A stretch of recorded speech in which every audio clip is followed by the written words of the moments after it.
Okay, we are back for Lumina, Cradle of Stars, and we are on session 4. My name's Danny. I use he, him pronouns. I am the director.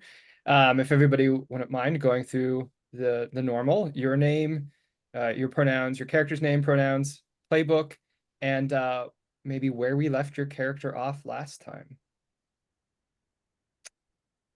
Clarice, why don't we start with you? Then you can hand it off. Okay. Yeah. Clarice, she, her pronouns, and then mine playing Sarah, or Sarah Marie, and their pronouns are she, her, they, them. And we left off with me enjoying my time in the desert with a bunch of knights and trying to figure out what the heck I'm even doing as people are apparently getting processed. I throw it at you, Will. Oh dear. All right. My name is Will, pronouns he, him. I am playing Frida, pronouns she, her. Her true name is Bellatrix. She is the outsider, and her rival is Alhenna / Adele. And we last left her.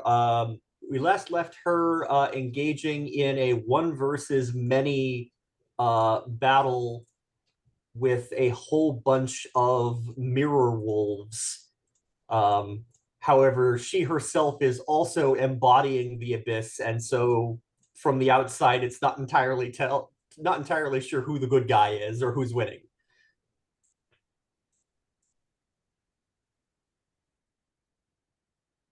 And I will pass it on to David. Hi, folks. I am David S., he, him pronouns, and I am playing as Violet, and in her transcended form, Vega. She is she, her pronouns, and uses the Guardian playbook. We last left Vega. She, paraphrasing a lot, went through a mirror that was placed into a drone, found herself in a sort of darkened, almost like city park, if I recall correctly, where her sister Rose was being chased in sort of a great hunt kind of way by the the Baroness and I think an unknown companion. I don't think I recognized the person the Baroness was with, did I? I think you said it's a marquee, right, Danny? The marquee. Yeah, The Marquis. Put back together. Ah, okay. I've been able to. It was the Masked Marquis. I was able to distract the Baroness and have pulled her attention to me, but the Marquis is still hot on Rose's heels, and that's where we left that cliffhanger. And I guess that leaves me. I am Fumi. I go by any pronouns. I am playing the Harmony. It's like Adele, currently transcended. It's like as Alhenna. And it's like last we left off, essentially, it's like things are going, it's like terrible. And half the party is stressed out, including it's like them. And it's like, and we left off, it's like essentially, or we closed off with, it's like them having, it's like essentially, imagine to inspire one of the secondary NPCs is like Aaron in the midst of a terrible situation. It's like I guess one could say inspired him by accident question mark before it's like proceeding to go join inside Bellatrix into the fold of things and it's like reassessing the situation of where to go from there now that everything's basically gone into it's like flames and ruin. Okay. I'd like to draw our attention just as a reminder to the clocks and rules tab, just so we know where all the clocks currently are. The magical girls are working on 2 clocks under the progress clock section. One is a 6 clock, working towards dispatching the hounds in the alleyway where the where the magical girls arrived amid chaos. And then the other one is where Sarah / Polaris is in the desert trying to rescue people from being the word you had just said, processed. That's a 6 clock that we're halfway through at the moment. And there's also a threat clock of, this great hunt, as it were, completing. and we are one tick away from that happening. In my headcanon, after the intro to the show plays and we end on the eye, if you all recall, of this massive statue, and it opens. Each session has opened with the eye awakens, and then we quickly transition to a zoomed in on the eye of one of our magical girls. I was picturing, like, in the first session it was Sarah, since we started off there, and in the second session it was Violet. And so I think here we the eye open, transitions, and we start with Bellatrix. Okay, so Bellatrix has stepped in it.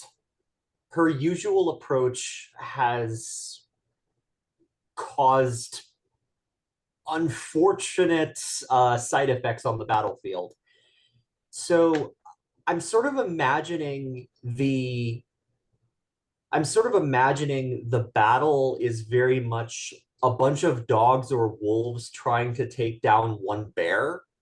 And the bear is very powerful, but is being hounded by pack tactics. I think Bellatrix is going to lean into this imagery and try to through moving through the enemies, holding them off when appropriate, chasing some down when appropriate, avoiding their attacks when appropriate, pull the entire battle away from the refugees. She's trying to get the battle to move, like, at least halfway down the block away from all of the panicking people, so that if this is going to be a significant effort to take them all down, we're not terrorizing the people we're trying to protect at the same time. Yeah, I think you're able to do that. Like, the smoke clears a little bit, and we see the many mirror wolves still remaining, circling and focused on you, and they follow you down the alley. We see Aaron on a balcony, up behind you, radiating emotional, magical starlight energy. And as you approach the end of the hallway, I think we get a quick clip of feet dragging, like, I think like we see, how do I say this? We see Frida running towards the camera and the wolves in pursuit, but off to the side we see a figure kind of dragging over into view in front of Frida, and there's the glint of glass over their shoulders and back. If we recall from last time, the mirror wolves were either chasing people into a building or leaping onto them and kind of fusing with them. And so as this person comes into view, almost like in a stiff zombie-like motion, they creep into view and they turn their head and their hair spins, and it's Rebecca.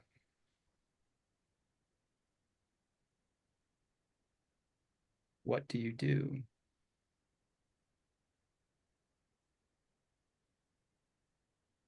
Oof.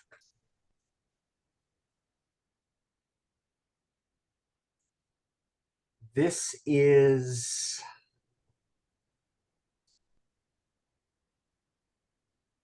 I think that gives Bellatrix pause, which is a dangerous reaction from her. Because she's not in a situation where it's at all safe to hesitate. I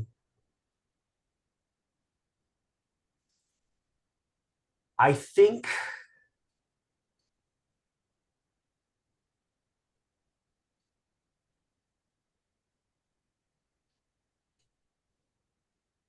You want to pause there? Yeah, I think Yeah. give me a moment to think about what a reaction is there. Absolutely.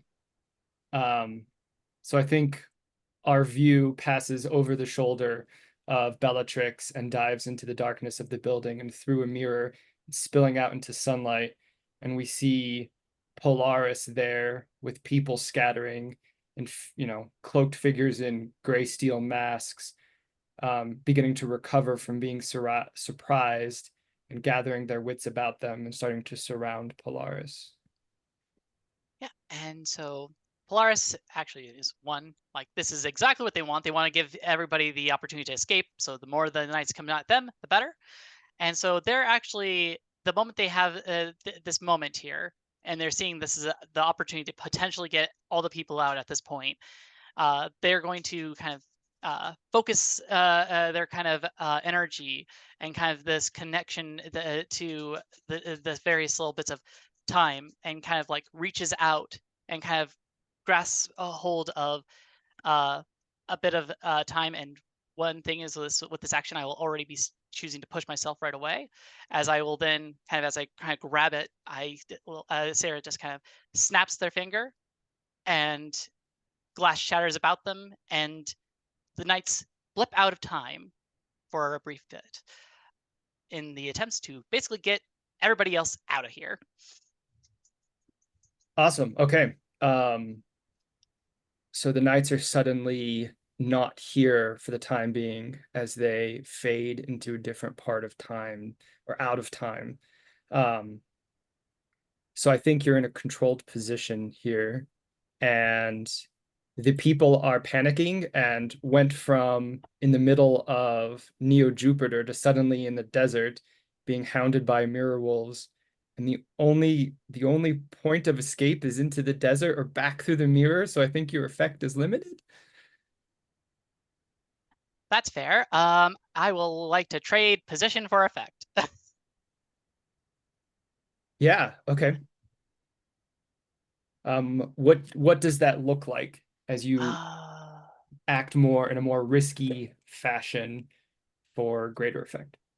I think basically Sarah is focused on, okay, at the very least, no matter what, I need to get these people out. So they're taking the more the riskier aspect of while kind of trying to like maintain the knights being out of time, but also trying to they kind of are straining themselves to kind of speed up their kind of magic in a way to get them to the mirror and trying to bring this mirror over to them. So they're kind of multitasking a whole lot of things, trying to kind of maintain a sense of functionality while kind of basically pulling their focus in two different directions. Awesome. Yeah. Okay.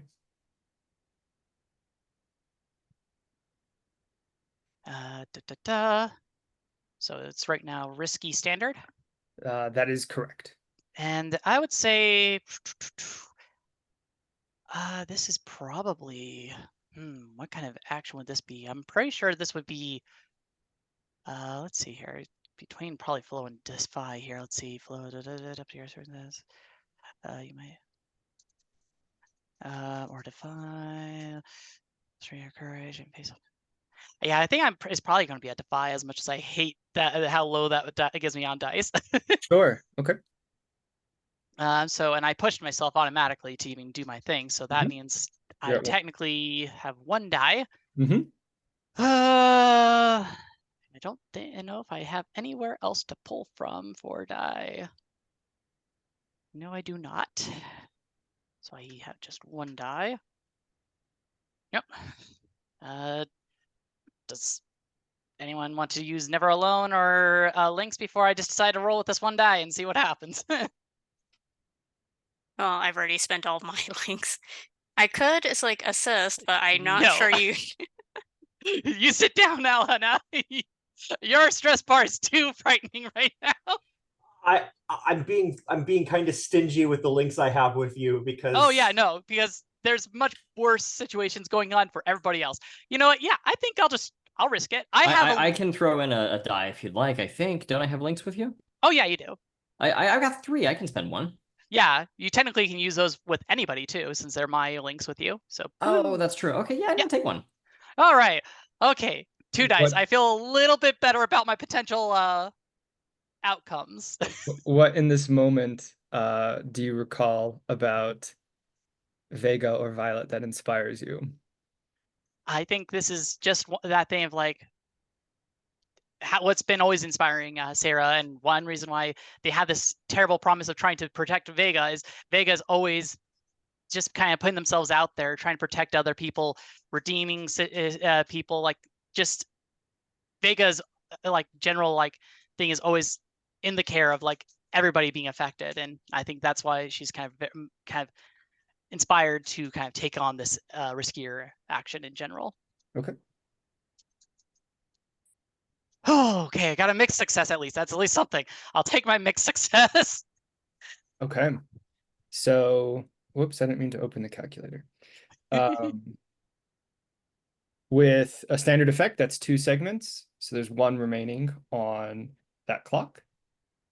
And with the instability created by Sarah trying to multitask through time in a time manipulation, we begin to see the masked figures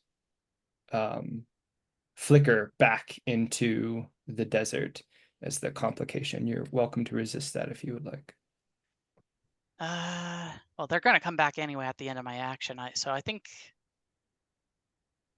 So yeah, I think it probably needs different consequence, because technically at the end of my action they would come back. Okay, yeah, no, sure. Yeah. They are flickering back, and although placed out of time, this has also granted them the time themselves to prepare for this moment. And so as they're reappearing, their masks have changed and are reflecting the light of the desert and the light that you are emanating in your transcended form. And you can feel it being drained into the masks that they're wearing, which are now mirror-like and reflective. Oh, that's unfortunate. No, actually, I kind of want to see where this goes. And I'm thinking I'm not really worried about myself here at the moment. So yeah, I'm not going to resist that. We'll see what happens from that. Camera pans through one of the mirror masks and then out of the mirror armor of the Baroness into this wildlife preserve in the middle of Neo Jupiter. Her horse, manifested of crushed mirror glass, rears up and then comes to a stomping halt, and she turns to face Vega. The armor around her face peels back and her eyes are staring widely at you.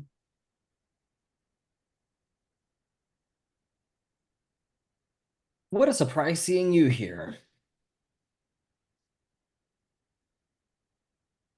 You're disrupting everything. There are others. They're watching from the shadows. I have Well, we seem to be going in the same direction. Would you mind giving me a ride? We have 2 options, Vega. If I help you, the others will notice. That will be the end of my masquerade. Or we fight here. We can't wait to fight until we found her. I think she just looks at you expectantly to make a decision. She's like, I think the unspoken, like what goes unspoken is like you helped move me away from the corruption of the abyss. Like, it's your call. Right now I'm your agent in the masquerade that I have.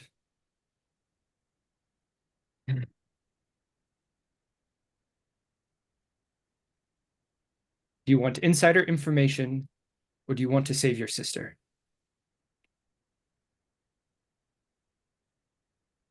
Which one saves my sister? I think she holds out an arm. She's like, get on. I kind of do like a sparkly float onto the back of the horse. Yeah. It rears up, and the 2 of you charge into the forest after the Masked Marquis and after Rose. I think we get like a quick flashing scenes, like montage of the 2 of you on the horseback, racing through the dark forest. What does that look like for Vega as you close in on the Masked Marquis, who's just about on the heels of Rose? Ooh,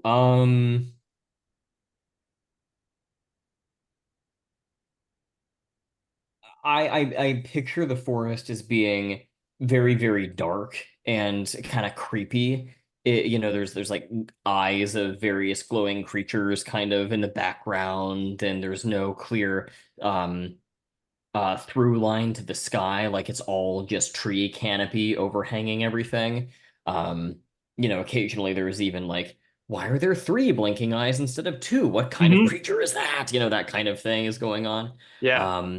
So I imagine that um maybe we catch up on the marquee just as the marquee catches up with Rose, and then that's the point at which we cut over. Sure, yeah, totally.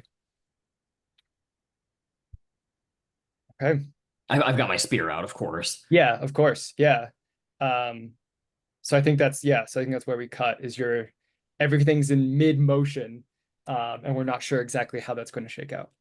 Yeah, it's got a lot of that first person weaving through the trees, like episode 6 of Star Wars when they're on the speeder bikes going through Endor. Yes. It's like that kind of Yeah, thing I'm picturing. I like it. Um, Back at the alley, the steam starts to intensify again.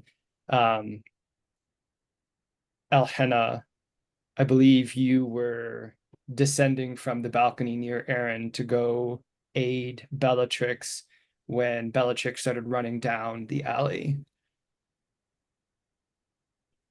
Yeah, yeah, I think at this moment, it's like I decided we kind of, it's like, well, it's like things need to be reassessed. And it's like Bellatrix is dealing with more than a handful right now and everything. So it's like Anna will, it's like go and it's like speed over to catch up with, it's like Bellatrix. What does that look like? Um, I think it's like essentially it's mostly just sort of, it's like given it's like the situation with it's like Bellatrix essentially entangled in it's like essentially it's like one manning an entire it's like army of wolves and everything. The path itself probably isn't like particularly full of obstacles or anything, or at least not anything that isn't it's like in Alhenna's case, not dealing with it's like not in an entire tussle with an entire cloud of wolves and everything. It's like much is like all that untraversable and everything. So for the most part, I think like whereas essentially like inside Bellatrix is it's like was sort of like essentially like how do I put it? It's like sort of it's like leashing it's like or pulling the wolves away is like in everything. It's like in what almost looks like a it's like frenzied sort of hunt by comparison. Alhena mostly it's like sort of like weaves and it's like weaves and leaps and it's like sort of it's like um it's like and essentially sort of like simply it's like maneuvers it's like much of the same path and everything. It's like maybe it's like keeping an eye around the it's like on the surroundings and taking it's like some assessment it's like some cursory assessment of it's like things as they it's like pass, but mostly it's like to it's like catch up with Bellatrix. Bellatrix, I think you can feel Alhenna approach. That's a relief. I cannot save Rebecca in this instant. If I were to try and protect her, the wolves would devour both of us. Or at the very least, she would be at risk of being attacked, assaulted immediately. I think as a sort of delaying action until Alhenna can get in, Bellatrix mentally pivots the combat into a dance. She is a dancer, Rebecca is a dancer, the wolves are constraints on the dance. Bellatrix's goal is to keep Rebecca focused on her and keep Rebecca from doing her too much damage while she takes care of wolves. So the combat is continuing, but it is becoming a lot more, I guess, in MMO or League of Legends style. She's tanking. She's sort of putting on a sustaining and delaying action and trying to get rid of some of the ads while making sure that Rebecca neither does significant damage to her or is damaged herself. Yeah, I think we see glowing violet energy around her irises. She looks at you with like the cold stare of a predator. And begins to engage in this dance. Okay,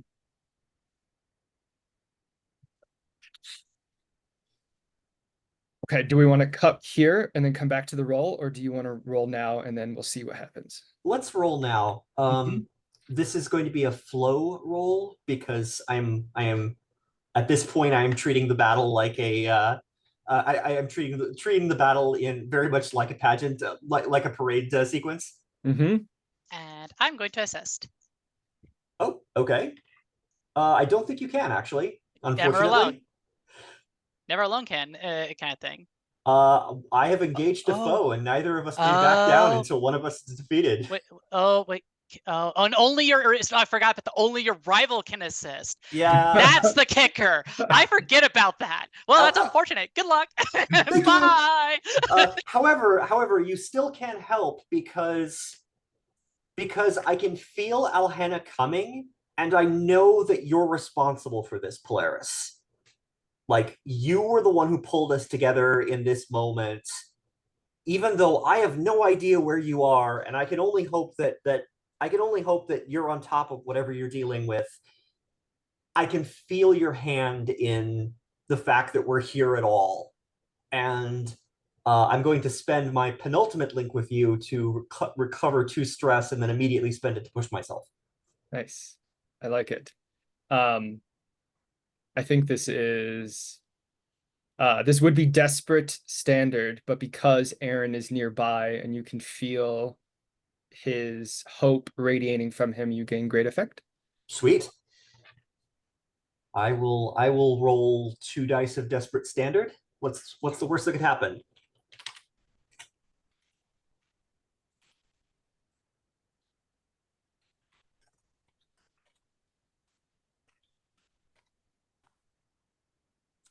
Mixed success. Okay.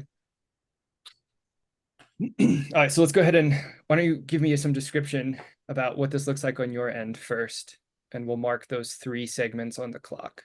All right. So I think Rebecca, if Rebecca is moving towards me at violence, I sort of stand off against her with an arm outstretched to welcome her attack, and then as she dives in, I pivot as if we're spinning in a round or a pattern.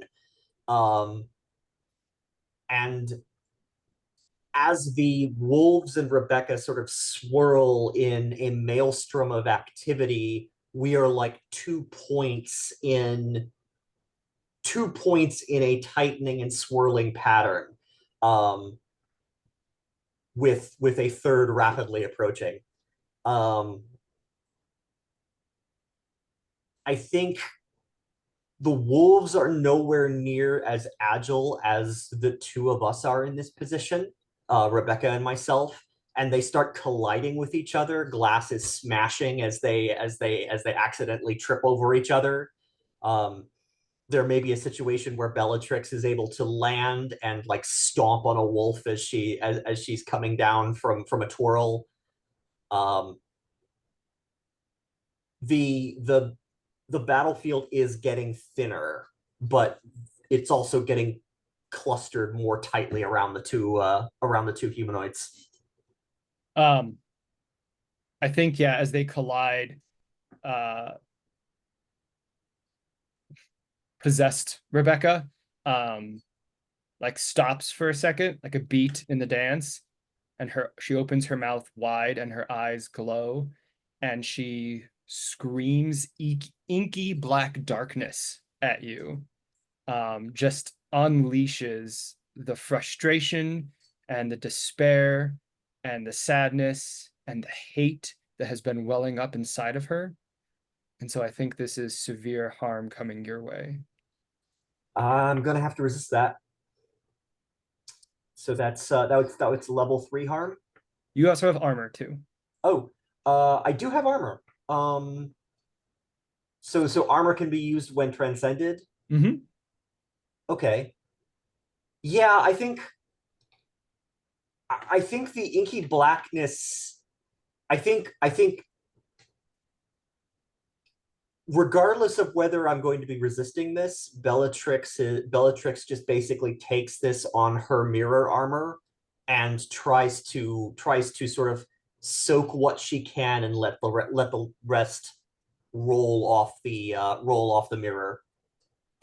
Yeah, so I think that gets reduced to level 1 harm, like shaken or something to that effect, whatever Bellatrix is feeling because okay. It's a lot of abyss energy. It's a significant amount that she's currently soaked in.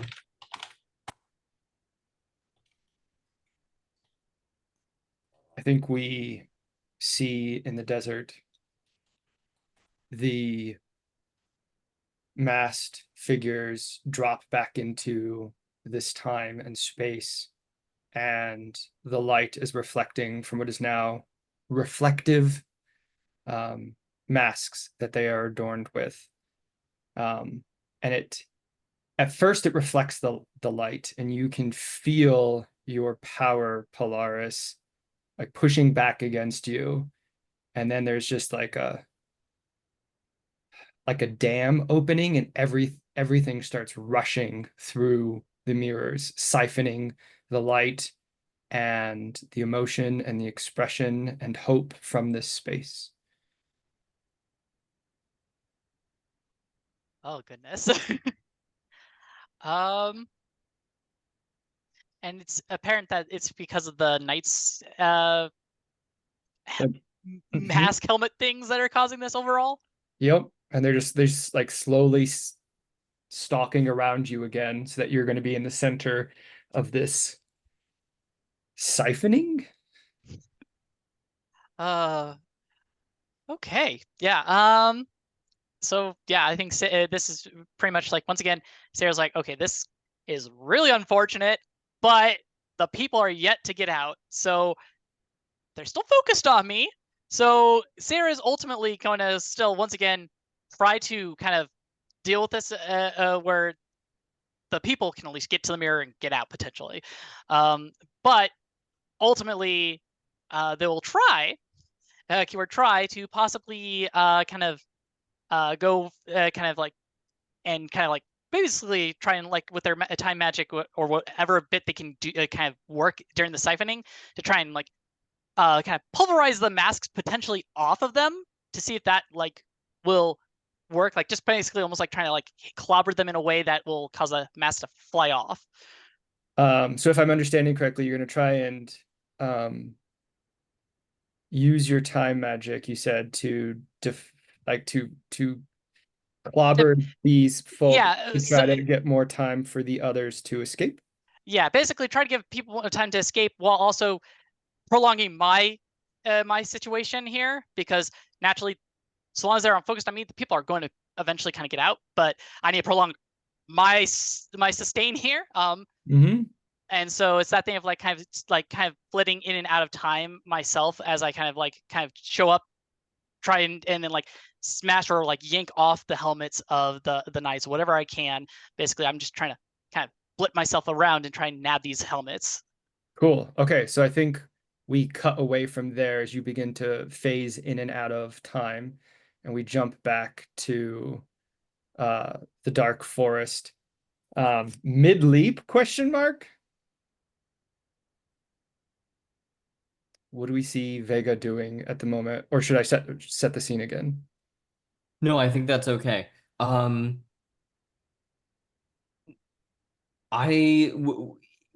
Is it cool if I try to position myself between the Marquis and Rose?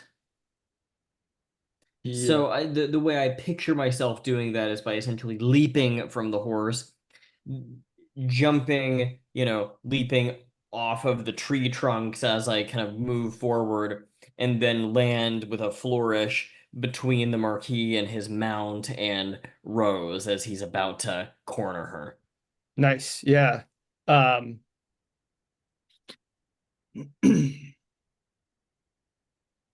What's your goal here? I think is a good question to ask.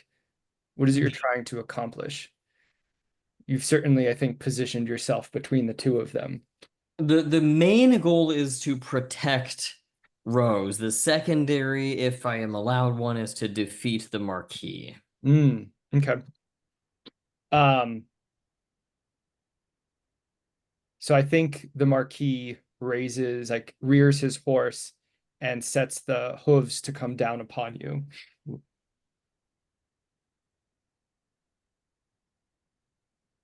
Like you've positioned yourself between him and Rose. Right. So he's trying to like get through you, I guess.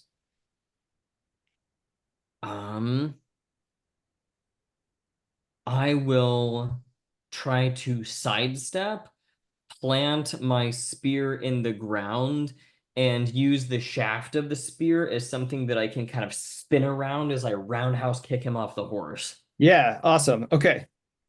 Let's make a roll here for that. We'll see how this shakes out. That's defy, right? Yeah, totally defy. Okay. I think this is a risky standard. Yeah.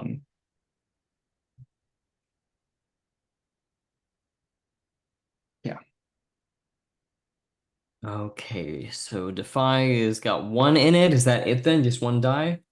At the moment, you can push yourself for 2 stress and gain an additional die. And I'll assist.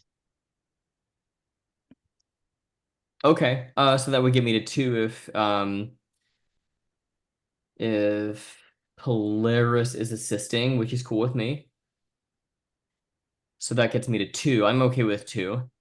What does that look like? Using the never alone to assist. So that is basically I can always draw upon like memories or like an emotional connection, right? Sure. I'm going to think about a time from the last season when I protected Polaris.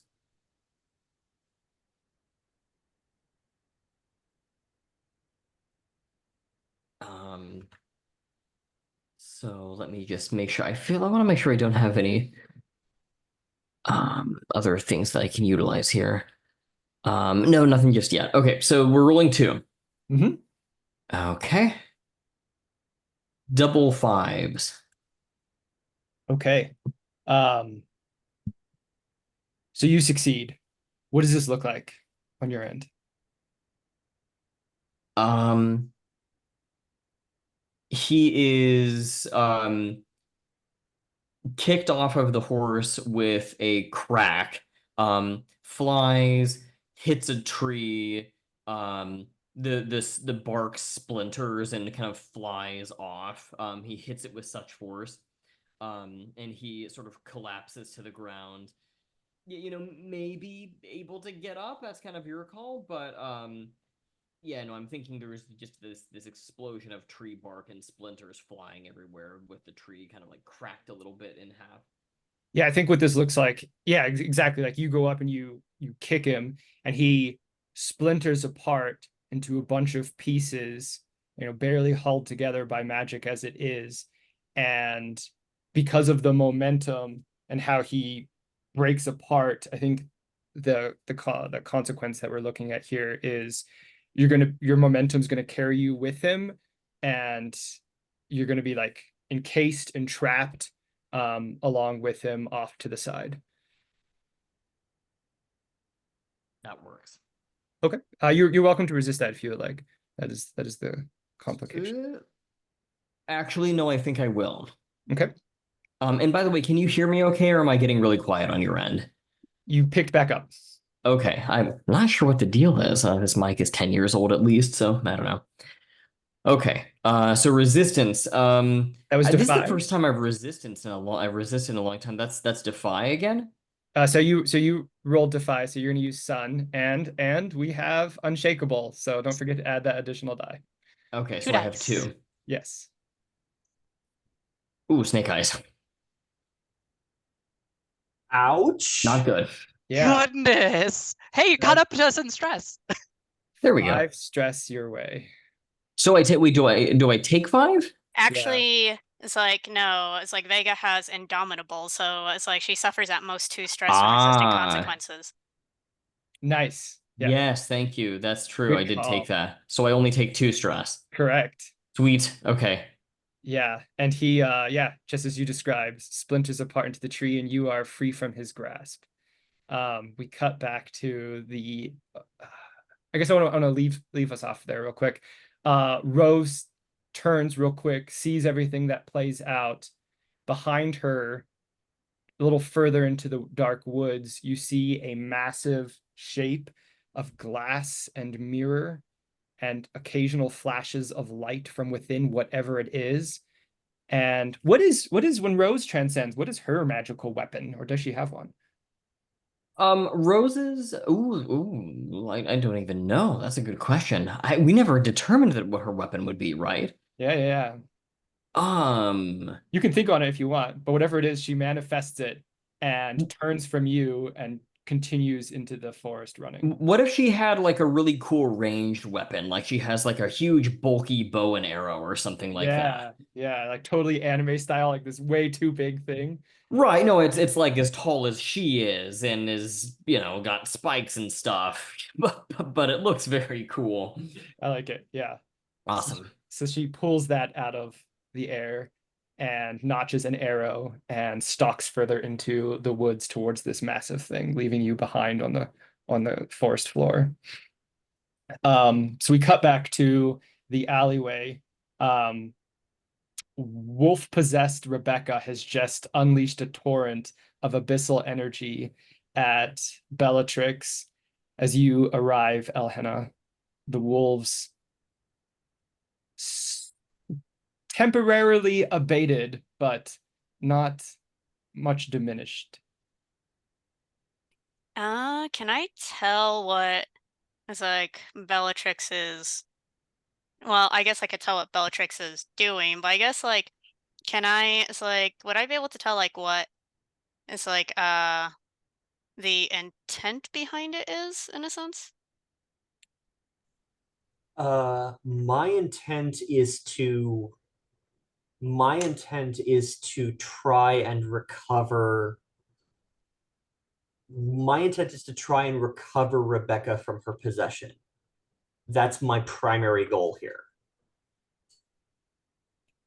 See, I think and that it's like I think like essentially as it's like the how do I put it, the fallback on it's like essentially like that scene with it's like between Bellatrix and it's like Rebecca sort of like it's like resolves with the it's like screaming inky darkness and everything. I think like Alhenna sort of like slides in between the it's like wolves and everything until it's like and sort it's like until they slide to like a stop next to it's like Bellatrix and it's like I think sort of like half between asking is like what her plan is and halfway between asking what in the world are you doing?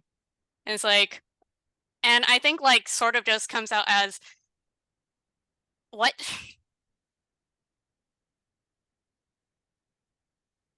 it's like let's see. I think essentially Alhenna is trying to assess essentially like what Bella it's like let's see how it's like Bellatrix is like if it's like how Bellatrix would like to be assisted in that sense.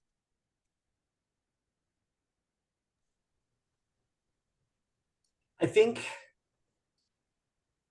you have Bellatrix is like she has peripheral awareness of the fact that you're both surrounded by wolves, but she is at the moment as she's sort of reeling from the abyssal energy that has been that has poured over her. Her eyes are locked with Rebecca's, and she all of her intent is on trying to find the human locked in the mirror, locked in the shell of mirror. You also get a sense from Bellatrix that she's out of her element here. Like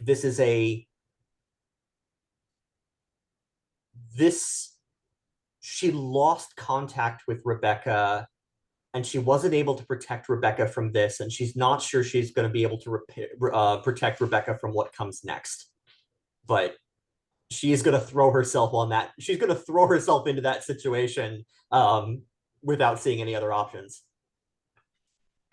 I think it's like after like sort of it's like the next second of like sorting out, it's like that next like millisecond of sorting out that confusion, and now Hannah just sort of is like asks, it's like, do I need to, do you two it's like need some private time together?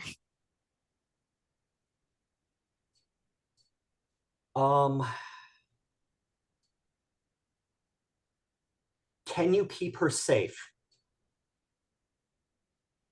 And Bellatrix says that without breaking eye contact with Rebecca. It's like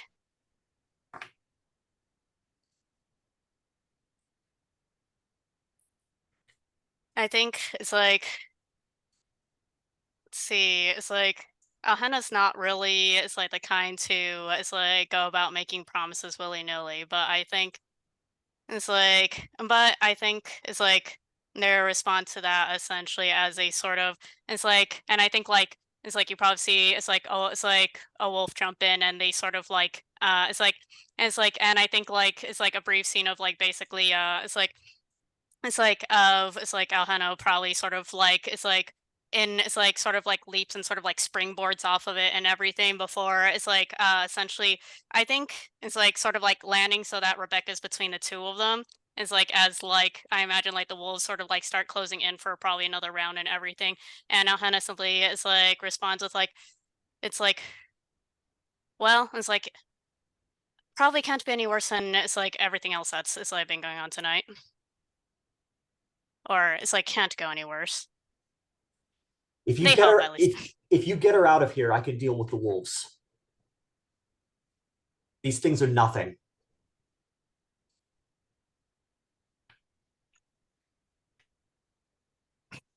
It's like, yes, I suppose that would be, it's like more of, it's like your strength. And I think, let's see.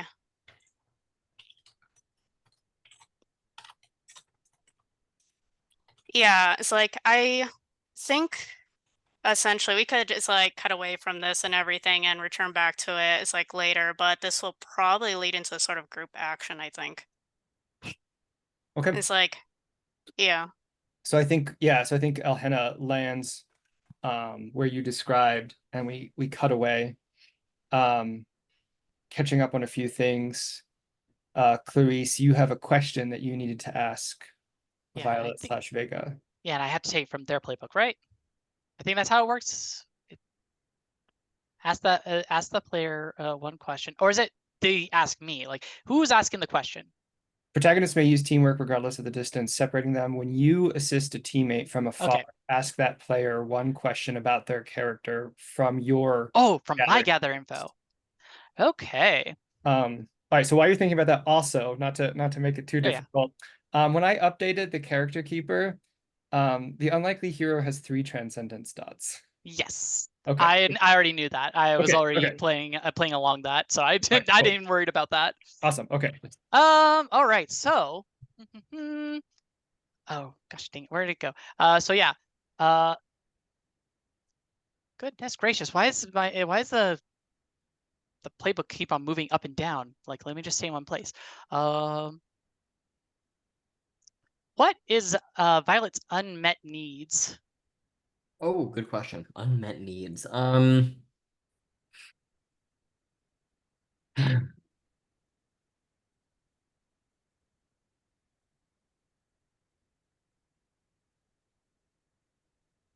I think she wants someone who can protect her.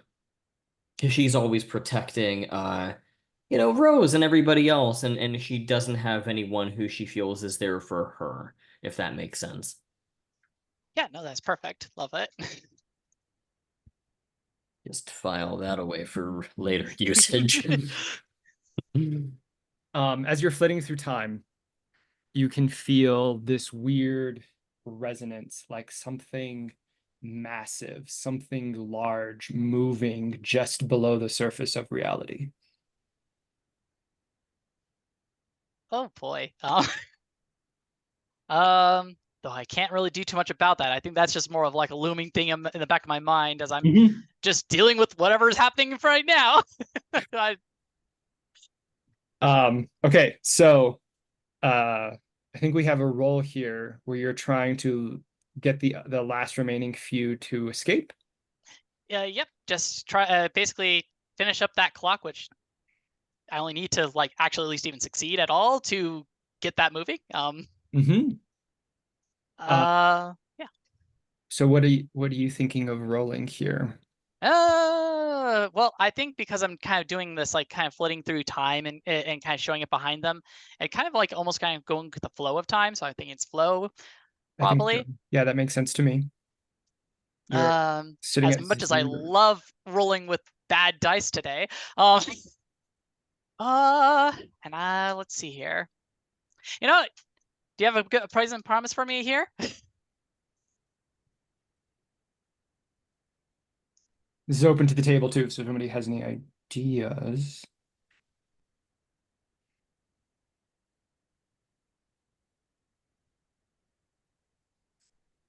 There was that previous poison promise involving Marie, but we didn't actually see her on the scene directly. We only heard her, was it? So at the moment, Polaris is occasionally hearing Marie cry out through space and time.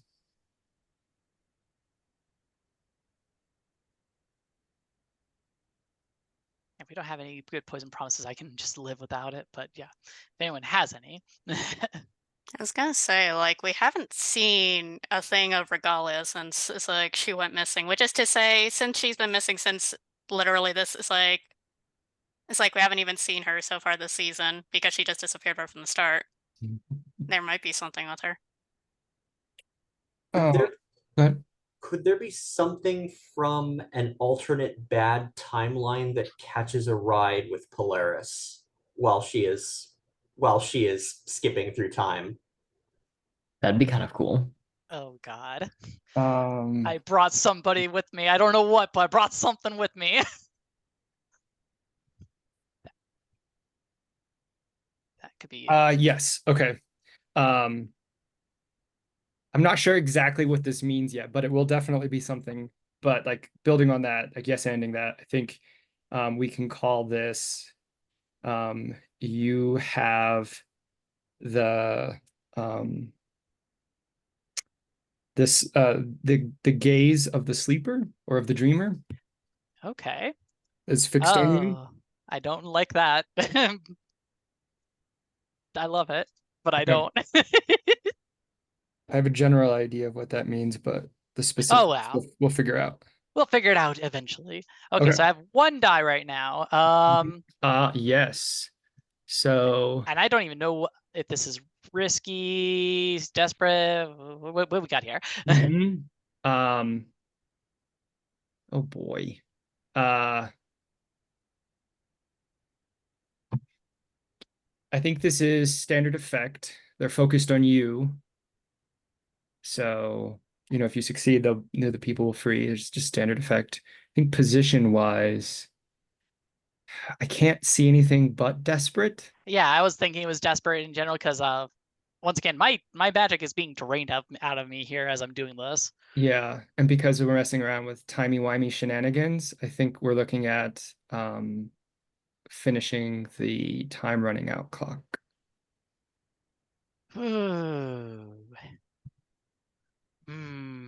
Dang it.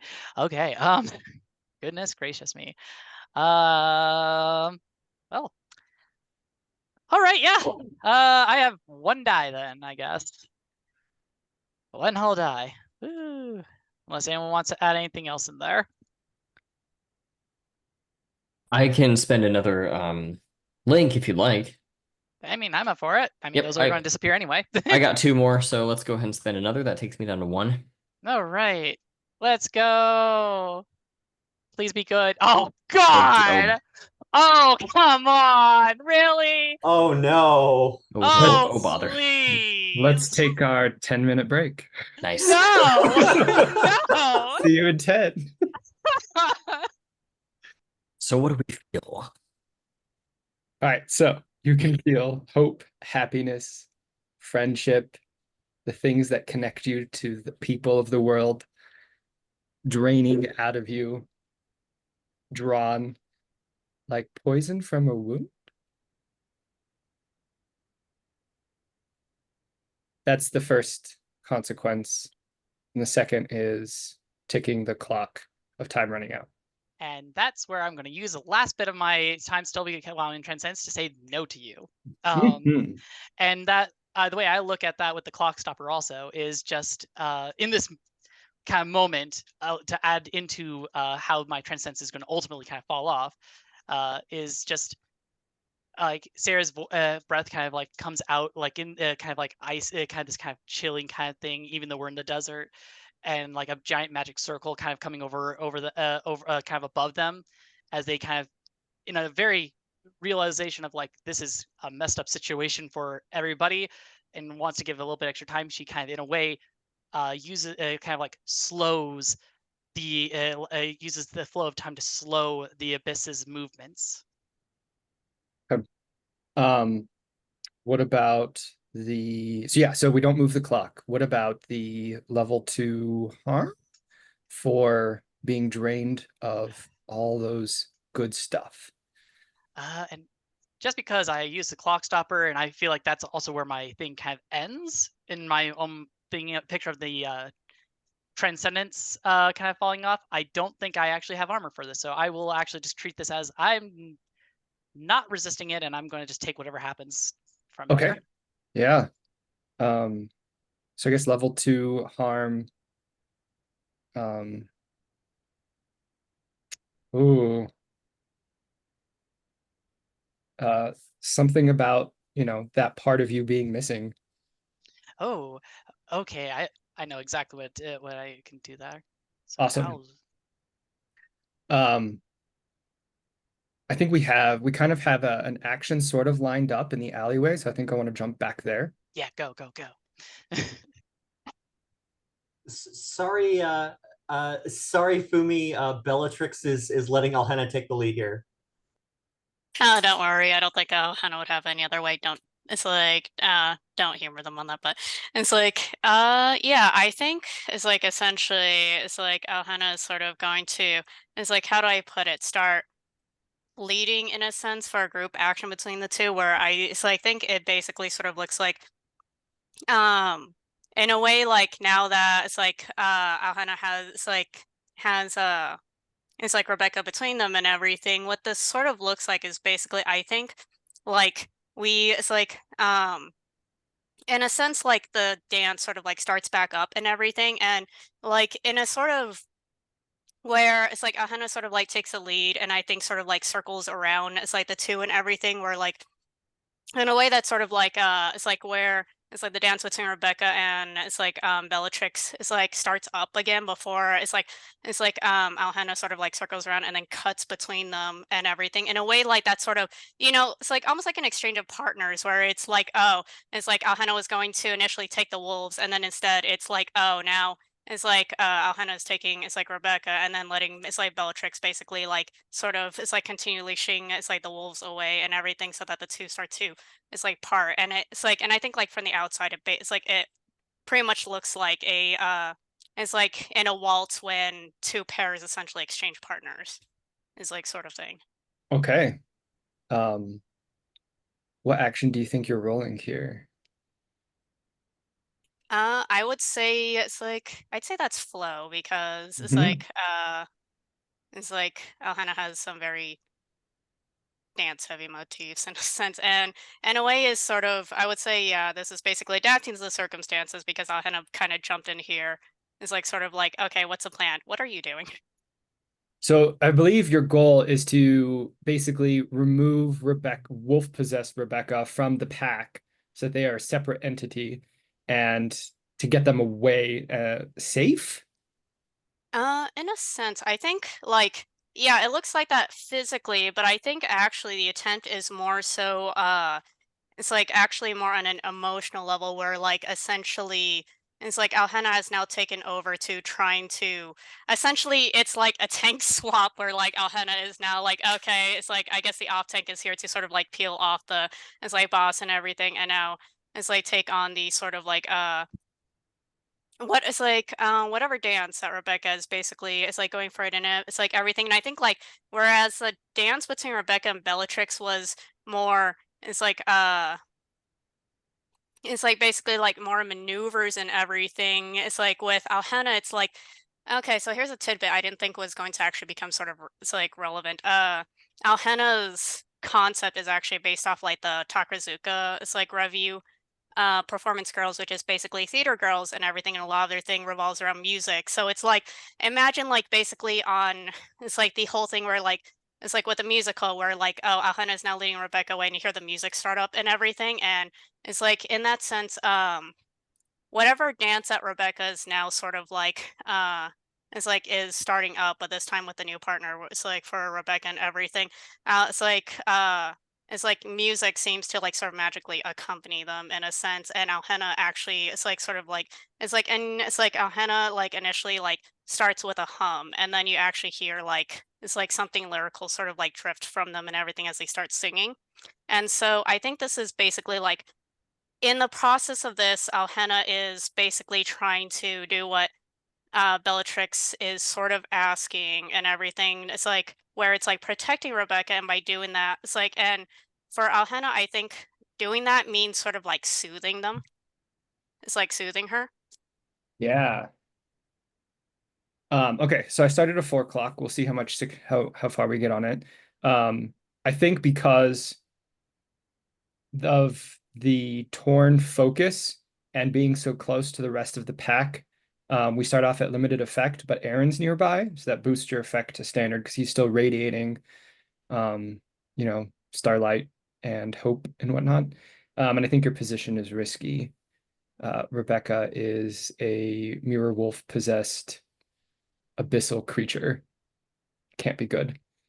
I think I'm going to trade position for effect and everything, where Alhena essentially tries to.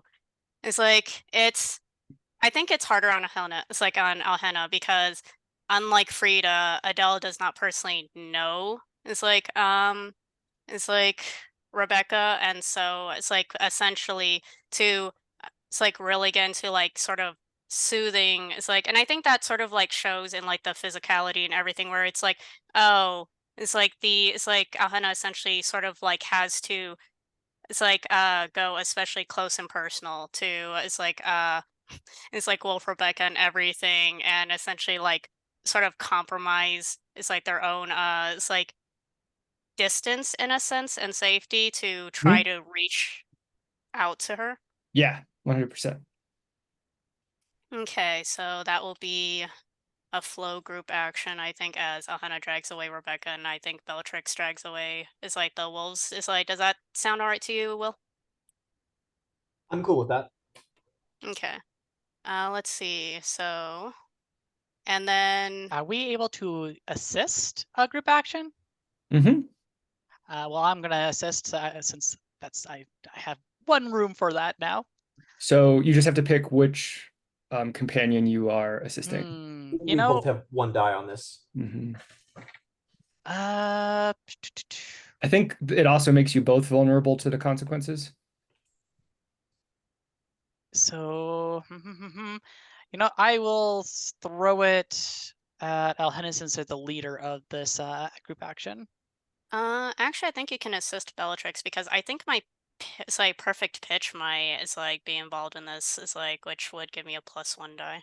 Oh, okay. If that's going to be involved, then yes, I will throw it at Bellatrix. Mm-hmm. Yeah. So, all right, so we got 2 people rolling 2d6. Awesome. All right, then, and then let's see. All right, and then I'll go ahead and roll first. It's like, darn, I can't push myself. It's like, nope, that is a failure on my end. So it's like, I guess it's like we shall see what Bellatrix was. Oof. The failure on my end. Failures across the board. Oh, come on. Oh, goodness. Okay. It's that kind of night. We pushed into desperate. So I think we cut away, and we'll finish resolving this in a bit. We cut away as the wolves descend on Bellatrix, and Mirror Wolf possessed Rebecca manifests claws and rushes into Alhenna and pushes her up against the wall, pushes them against the wall.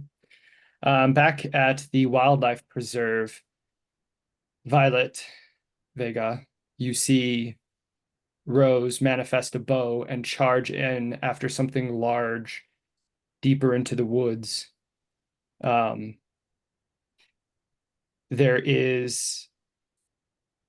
The ground isn't shaking, the trees aren't moving, but there's something in the air that feels like it should be. And you see the Baroness rear up her horse again and look around wildly. I'm going to just take off straight for Rose. Can I catch up to her? Yeah, I think so. I think this is what it looks like when you catch up to her. Is she's in a clearing, and she's got like her bow drawn, and she's trying to figure out where she's taking a shot. And so it's a clearing. You come in from in the dark woods behind her, and she's trying to aim, and she doesn't know which target to aim at. And we see before her. Bear with me a moment. I think these are like large horse sizes, like big. Looks like koi fish made out of mirror and glass, and they're massive. Except instead of fish heads, they're more like elk heads with big antlers reaching out kind of around the back of their head. And they're just kind of moving slowly on the other side of the clearing. Okay, let me get the animals right. We're talking koi fish body, elk head, and what are they doing for legs exactly? Or they don't have legs. They're just floating in the air. Oh, they They're swimming float. through the air. Yeah, And big and antlers. and Rose is transcended and taking aim at one of them. Yeah, she can't figure out.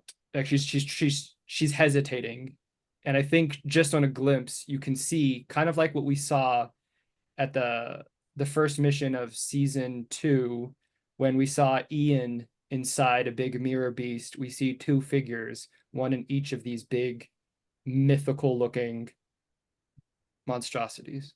So they're really big fish. Yeah. Oh, like elephant? We'll say like passenger car size. Oh, that's big. Okay. Um,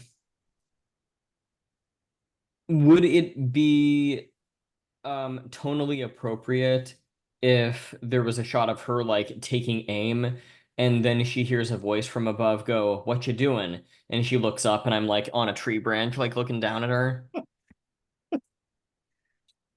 Yeah. I think she says Violet, what are you doing? That's Gabriel and Marie. And we cut from there. Yeah, Whoops. that works. Okay. All right. I'm at a bit of loss of who to cut to. I guess we cut back to Bellatrix. Oh yeah, we got to finish those the complications there, the consequences. So we have desperate. So we have a level 3 harm going into Bellatrix as the wolves descend upon you with vicious mirror sharp fangs, and razor sharp claws digging into, you know, Alhenna's rib cage and belly. Those are things you can resist.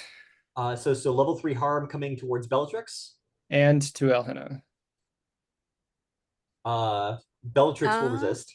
Is it? It's like, can I? It's like can I? It's like protect. It's like Bellatrix and spend both my armor and special armor, since I have here for you to resist consequences suffered when protecting ally. You may expend your special armor to resist consequences suffered when you protect an ally, or to give +1 to. Yeah, absolutely. 100%. So I think so. Yeah, describe to me what this looks like. This is going to be, you know, lessened harm. Let's see. I think essentially it's like I guess essentially in the it's like mix of it and everything when it's like Rebecca it's like goes in for it's like essentially it's like for the aggression and everything, and it's like I think it's like Alhena like narrowly sort of like it's like just manages to evade the worst of it and everything, but like I think you can it's like kind of see like but it's like since the claws are coming from like too many directions, I think you see like it's like it still manages to clip them and everything as Alhena sort of like it's like immediately it's like slides between Bellatrix and it's like the wolf it's like to intercept it's like the wolves coming it's like at them and everything, and it's like I think like pulls it's like cape over it's like between it's like over it's like themselves, and then it's like just in time to sort of like it's like fend off some of the it's like claws, but like I think the cape also it's like gets slashed through in the process, but like in that it's like just enough to sort of like it's like in the sense of like deflecting the claws. Does that make sense? Yeah, I think so this reduces, so yeah, feel free to mark your armors. I think this reduces the 2 level 3s into 2 level 1s. I like the idea of it being sliced and diced. Oof.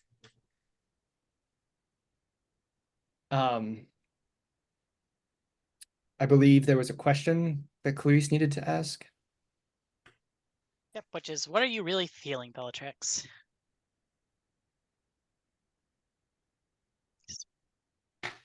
Bellatrix is about to. I think Bellatrix's berserk button has. I think Bellatrix is feeling shame that she has faltered in this situation. She's feeling shame that Alhena is taking all of the harm that Bellatrix was keeping at bay, and she is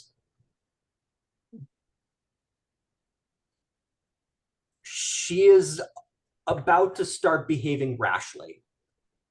I think she's feeling like she hasn't stepped up enough here, and needs to risk breaking things and or people in order to get this situation resolved. As Alhena's cape comes down, revealing Bellatrix, what is Bellatrix doing? I think she screams with fury and she flings herself through the wolves at Rebecca, grabs Rebecca's wrists in her hands and pulls Rebecca off of Alhena and holds tight to her and tries to just pull the abyss out of her. Ooh, yeah. Okay. Just completely ignoring the wolves.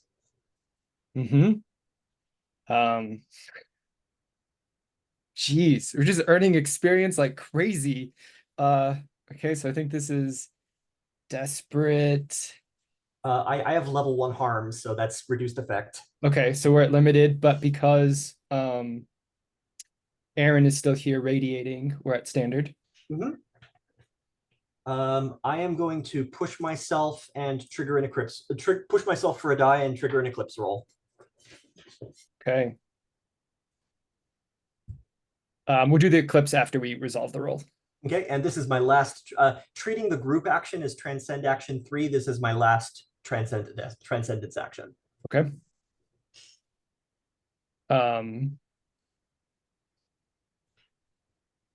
So yeah, so you're holding her, the abyss is there, this is desperate. I think what this looks like potentially consequence-wise is the situation growing more and more dire. So moving the clock, the time running out clock, and just maintaining that desperate position as the wolves circle in closer and closer and closer. Okay. And also I would note that if I succeed, if everything goes amazingly, and I manage to pull all of the abyss energy out of Rebecca, she and I will be in the middle of a pack of wolves. So yep. Which means we'll be progressing her clock. Because she might be no longer abyss, but she's still not protected. All right, so that is currently 2 dice of defy. Yeah, does anyone have a link or assist in mind? I don't trust 2 dice right now. I've got one more. I can spend one more if we want to use it.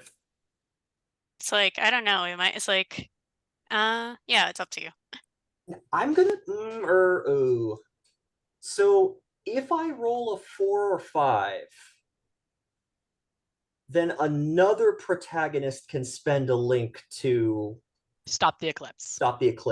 Yeah. But that doesn't does that mean that I don't think that means that I could spend my link with Polaris to stop myself from coming out of eclipse.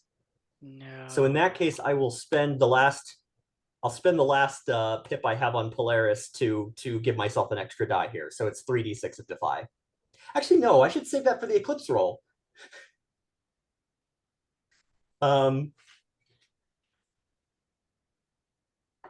So yeah, still 2d6. Okay. And the only person who could aid me is Alhena, who is if Alhena wished to aid me, I would refuse her aid. So don't bother. But the XP. Yeah, I know, but having said that, I'm having I mean, do what you feel is right, but I'm not going to accept help on this one. 6. Okay. So we mark the clock twice. Okay. And the consequences don't happen. So what does it look like as you pull the abyssal energies out of Rebecca? It's not gentle. I just like the claws turn to ash and crumble away, and the mirror pours up my arms and across the mirror of her armor pours up my arms and across my body, and the violet light in her sort of sputters and flares and flashes out, and now she is her armor is gone. There are wisps of the abyss just sort of steaming off of her, and my body is sort of a royal of glass and a royal of glass and smoke. All right, let's hold off on that eclipse until we jump back, I think. Okay.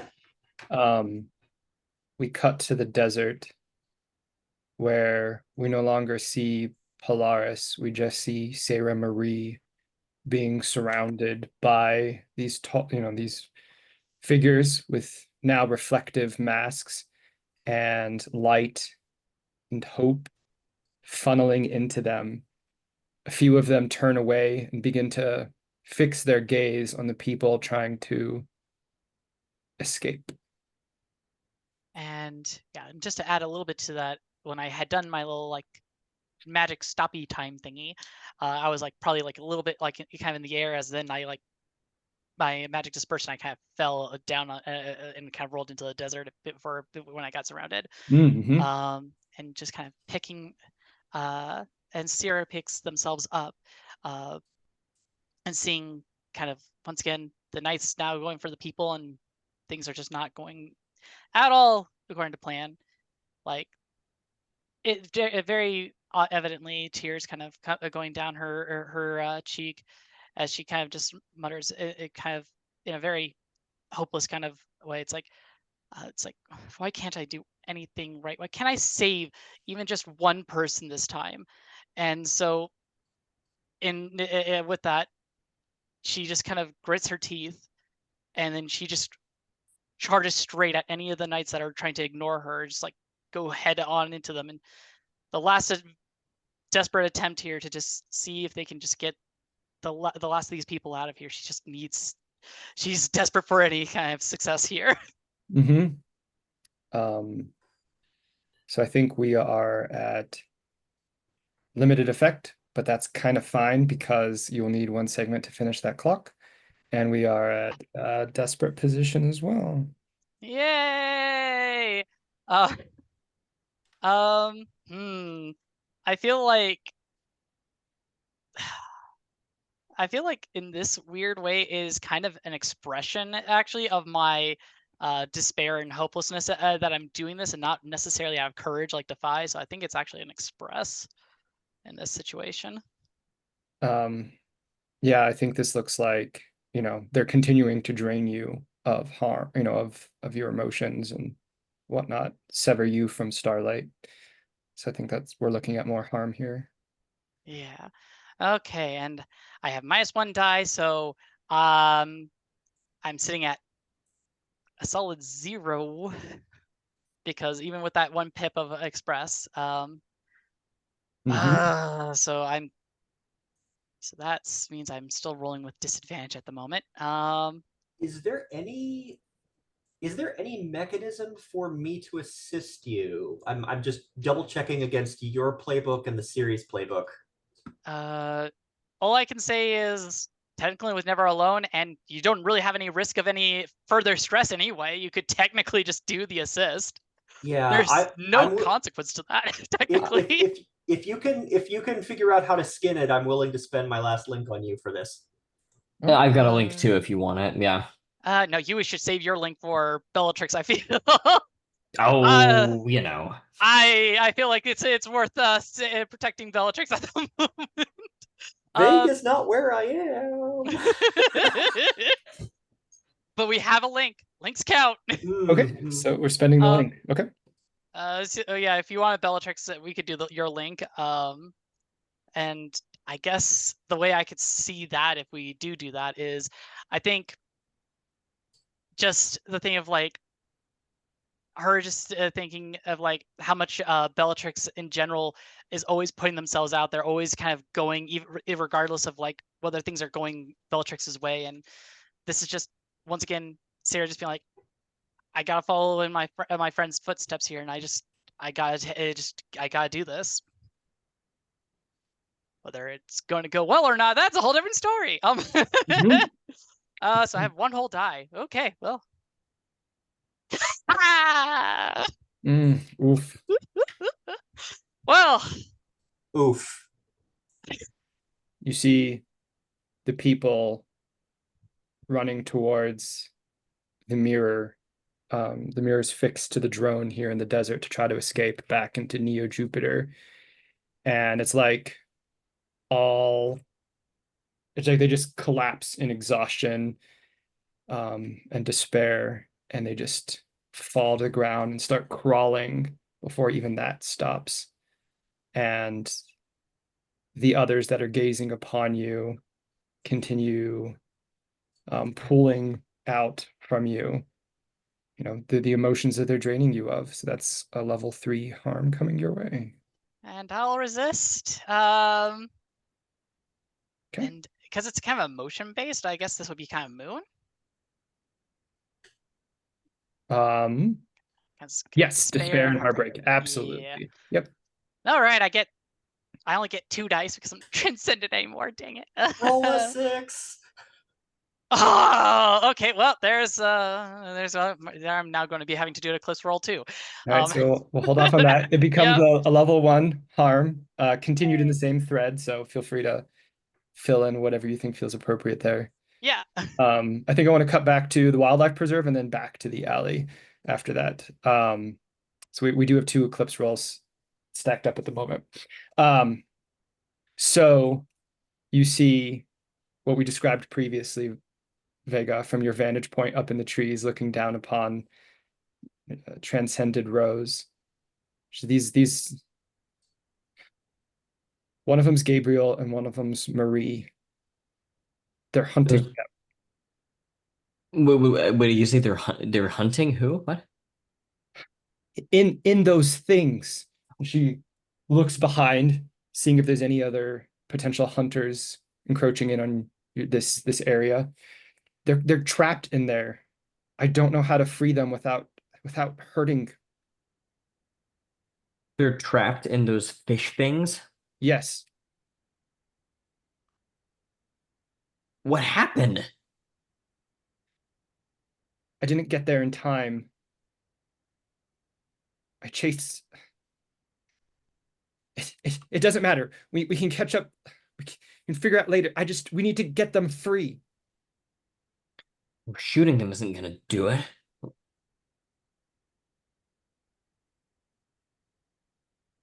There's that movement again, like something large just below the surface. Did you feel that? I don't know what that is. It keeps happening. Well, what do you know about how we can fix this? I think she looks at you and she says, "You've been a magical girl a lot longer than I have."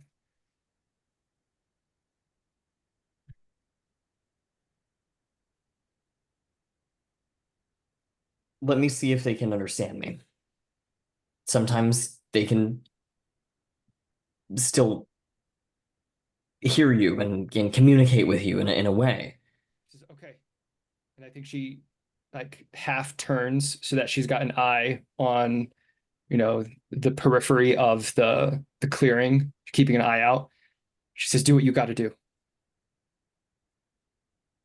I think to myself, I hope I don't have to make a decision between my ex-boyfriend and my twin sister here as I leap down from the tree and take off. And I'm just gonna go straight up to these floating giant elk fish. Mm-hmm. Is there any semblance of humanity in their eyes? Do they recognize me? Is there anything, or is it just blank fish intelligence behind their eyes? Yeah, so you can see kind of a murky silhouettes within these big mirror glass beasts. Presumably one of them is Gabriel and the other is Marie.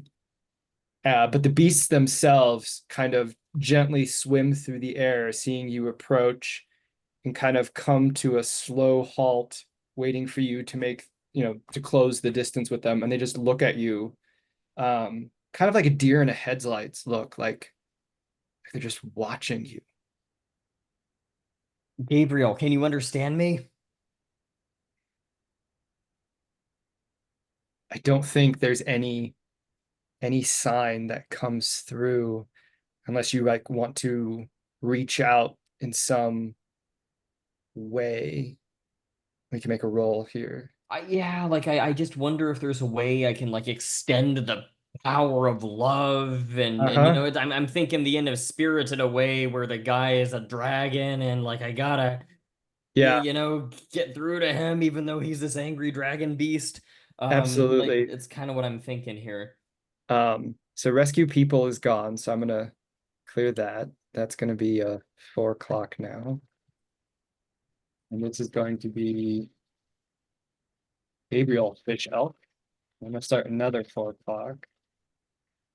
That is Marie Fish Elk.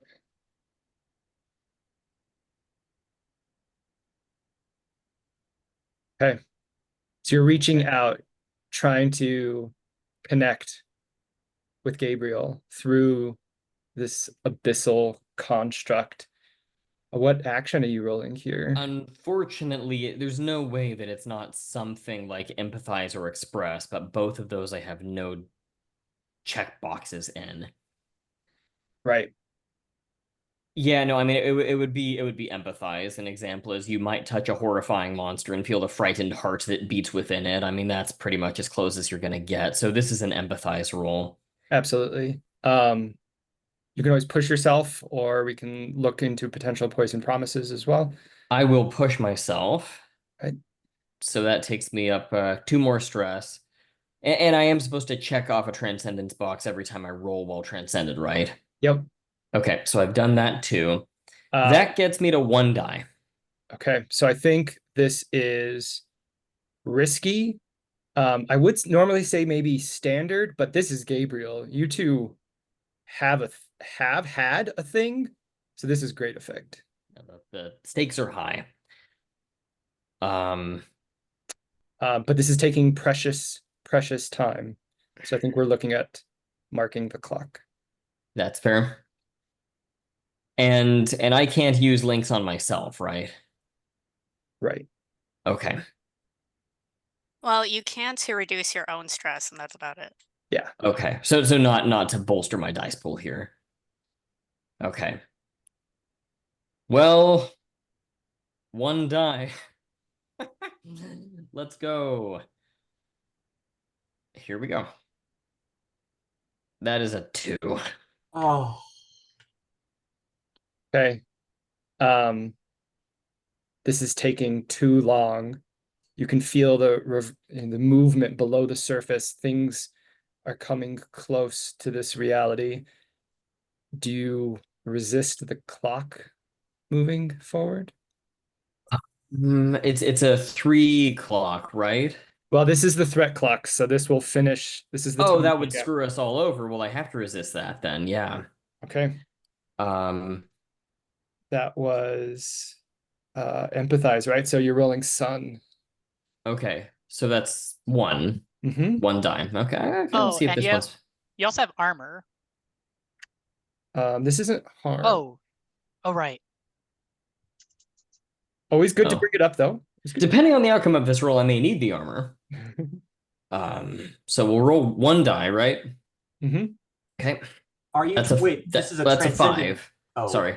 No, sorry, I just rolled it. What was that? is this a transcendent resistant roll? Oh, you Because get 2 dice. We have unshakable. You're right. Oh, that's so I do get the extra 1. I'll roll an Yeah. extra 1, see if it's a 6. Yeah, okay. It's still a 5 though. All right, so 1 stress. And it doesn't tick forward. Squeaky. Okay. Cool. Just Good. for the folks sitting at home, we have 2 players who have completely maxed out their stress tracks and 2 players who are 1 tick away. Okay, so I think we cut away back to the alley, and the wolves are surrounded. The wolves and well, Rebecca's cleared. She's no longer wolf possessed, but she's not safe. She's there with the 2 of you, not quite with it. And I think the camera passes by Elhenna, and we see how this eclipse roll goes, and then we'll see what Elhenna does. All right. I don't think we've made one with this group. Bellatrix has pulled too much of the abyss onto her. She had a framework for harnessing the power of the abyss that was very egocentric, and right now she is soaked and drowning in it, and there is an old voice that is whispering to her about what power really is and what she might need to do in order to accomplish her goals. Making an eclipse roll, I roll my lowest stat, which is 0. So I will be rolling a disadvantaged eclipse roll. It's like that's technically a +1 die because of our unshakable, which is like this counts as a resistance roll, I believe. Is this a resistance roll? Yeah. Okay. It still but was it when turns you're still transcended, so you have that still there at the moment. Okay. So if this is a resistance roll, then I am rolling a 1 die eclipse roll, which is less catastrophic. Bad news, folks. So there is I want to check in with you. I want to check in with you, Danny. Mhm. Do I stay transcended through this? Was this your last trend? Oh, you already have filled out your transcendence track, Yeah, right? this was my last transcendence action. So feel free to roll your losing transcendence into this. All right. description. So the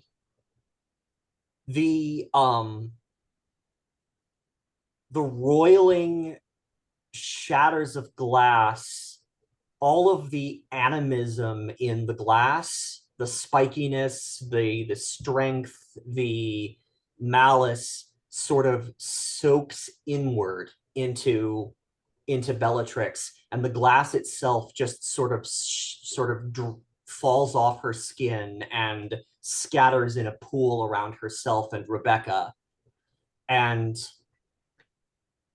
Frida is sitting there. Frida is crouched with her arms wrapped around Rebecca, and her back against the wolves. And she looks up from Rebecca and looks across at Alhena. And Alhena, there is a coldness in her eyes that you haven't seen for at least a year. It reminds you of the first time you met her. My friends are leeches and sycophants who will never wield real power. The strong do not owe the weak an explanation. I will pursue my goals in the most violent and cruel manner I can, doubly so if I put Adele or Alhena in their place. I escape eclipse when I see that my rival is not intimidated by me, and the two of us accomplish something together. At that point, I may choose a new rival. Alhena, as you see this cold look in now Frida's eyes, I think you just barely hear audible in the darkness. Bellatrix, come home. What do we see Alhena doing as the wolves close in? Let's see. I don't know if Alhena is able to react because essentially Bellatrix has to. It's like essentially, how do I put this? Make a scene in a sense. Oh no, yeah, no. This is about Alhena and the wolves, I think. Oh yeah. Oh, those things. If you It's want to think like about it, we can cut away too.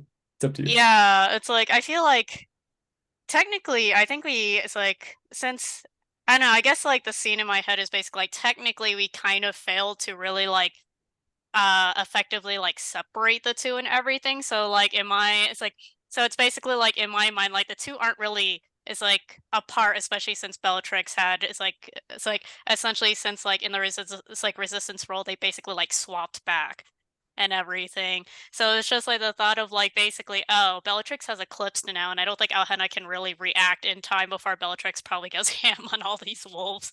Oh, fair. Okay. Um, okay. I think we're almost at the top, so I think would be good for a 5-minute break. Does that work for everybody? Okay. See you in 5.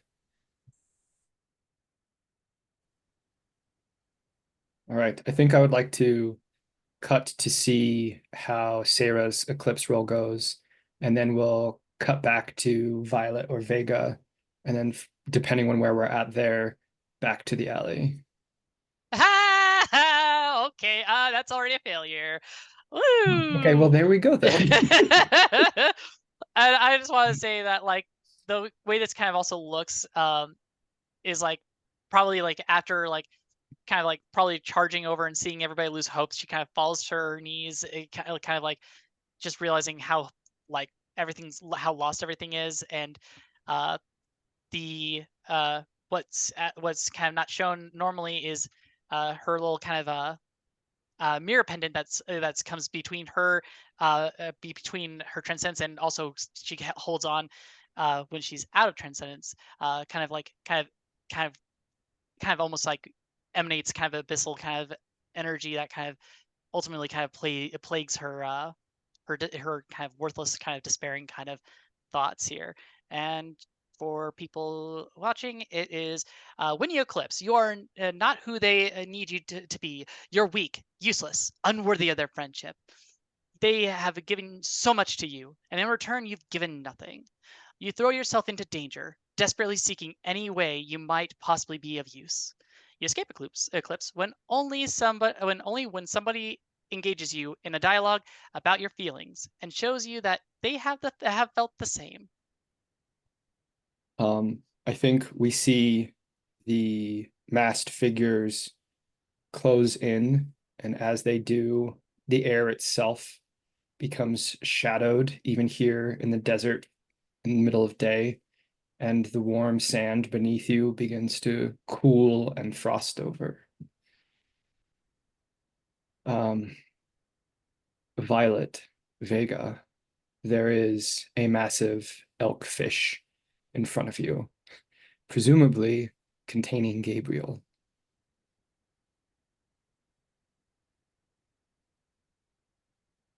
There's movement below the surface. Rose shouts out. She's like, I hear horses, they're coming.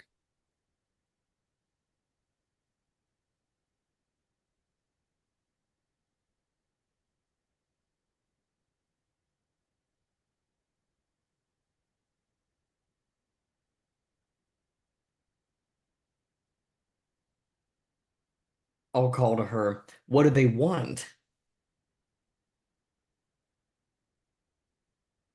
I don't know.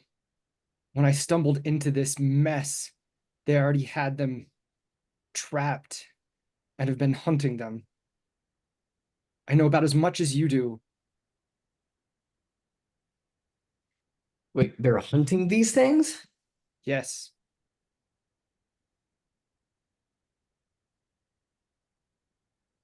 I think she looks at you, and you can feel emotion. Like she's transcended, right? So you can just feel emotion pouring out of her, and she starts to glow bright, and she says, I will buy you some time, Violet. And she turns to go rush into the forest. Time to do what? I call back.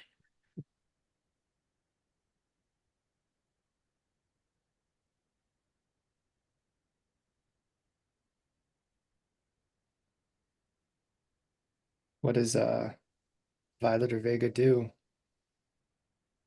Well, there's nothing I can do to get through to these creatures by the sound of it. And I don't know that there's any place I can take them to escape, as far as I can tell.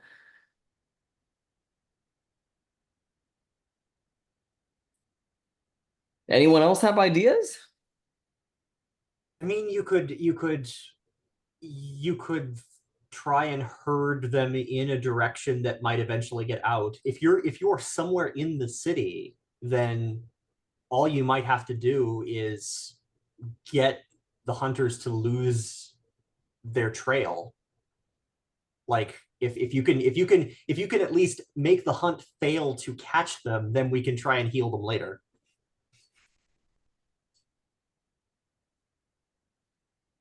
How do you herd a floating elkfish?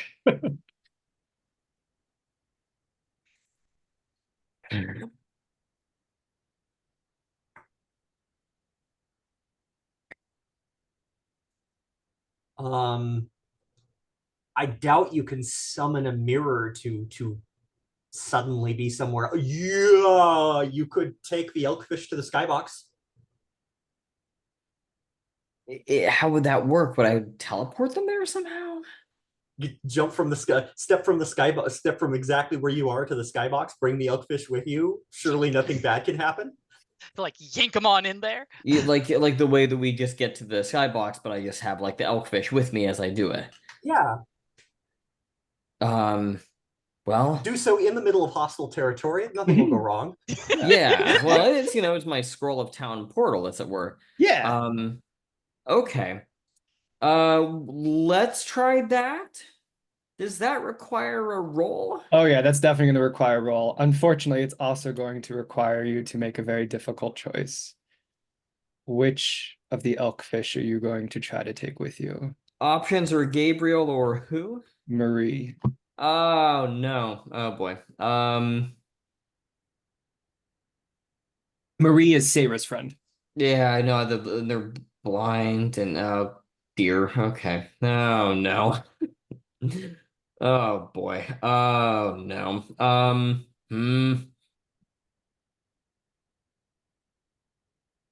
God, I want to flip a coin or something. This is bad. Do you need some time to think about it? Yeah. The camera just lingers on my face for a moment, and then we cut away. These two big, massive elk fish are just kind of swimming on either side of you. Yeah. Yeah. We cut back to the alleyway. Oh, do you mind if I step up and do this one? It's like, go for it. All right. So Frida is staring at Alhana with this look of disdain on her face. And then her eyes flick down to Rebecca and she says, "Can you move? Can you stand?"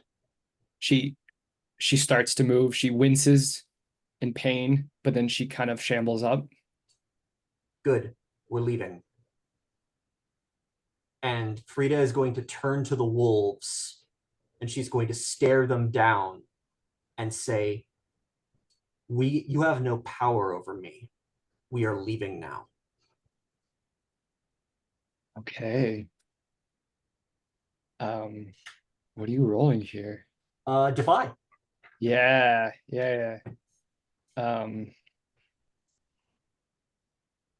I will push myself, removing 2 stress from my clock. Okay. I think this is great effect. Because we have Aaron, and because you have an association with the abyss, and you are on the edge of something right now. Position. They can see it in me. Yeah, I think position wise, I think this is risky.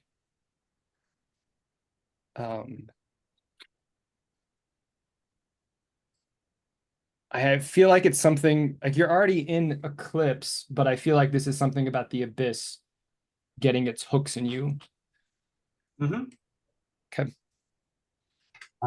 So that is a 2-die defy. Don't bother offering to assist. Oh, for God's sake. That is a failure. Okay. I guess this looks like level 2 harm. We're gonna call it like hooks and barbs. Okay. Yeah. So like, do they let us go, but there's a psychological cost for it?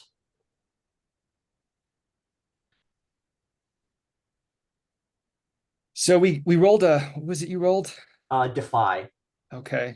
I think they open a path for you, and I think it leads into the building where Sarah disappeared. Wow. Sure. I'll be safe there. I'll keep Rebecca safe there. I flick my eyes over to Elhenna and say, "Come or don't, your choice."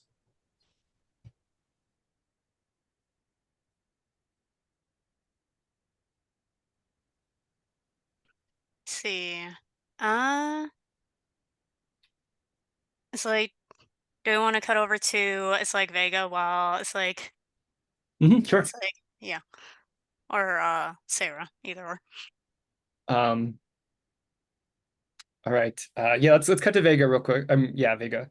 Have you Just to check, is that level 2 harm and I'm going the wrong direction, or just well, to pass through freely, was what we were rolling for, right? Right, and I failed that. That was a failure. So they're letting you through to the wrong way. Okay. Is where that's coming from. And then the consequence is the harm. Okay. Yeah, I'll probably safer for this character's soul in the long run than resisting that. Oh, you're gonna resist it? Actually, it's like No, I'm gonna keep it. Okay. yeah, I was going to say it's like I mean, unless it's like you'd rather not, but I was going to offer for like Alhena too. It's like sort of it's like how do I put it, intervene in that consequence. It's like somehow, but yeah. If you offer, then I get to mark XP when I refuse. We'll figure it out when we get back to that. Okay. We cut back to Vega standing there with two massive fish elk on either side. I'm gonna go with Gabriel. Okay.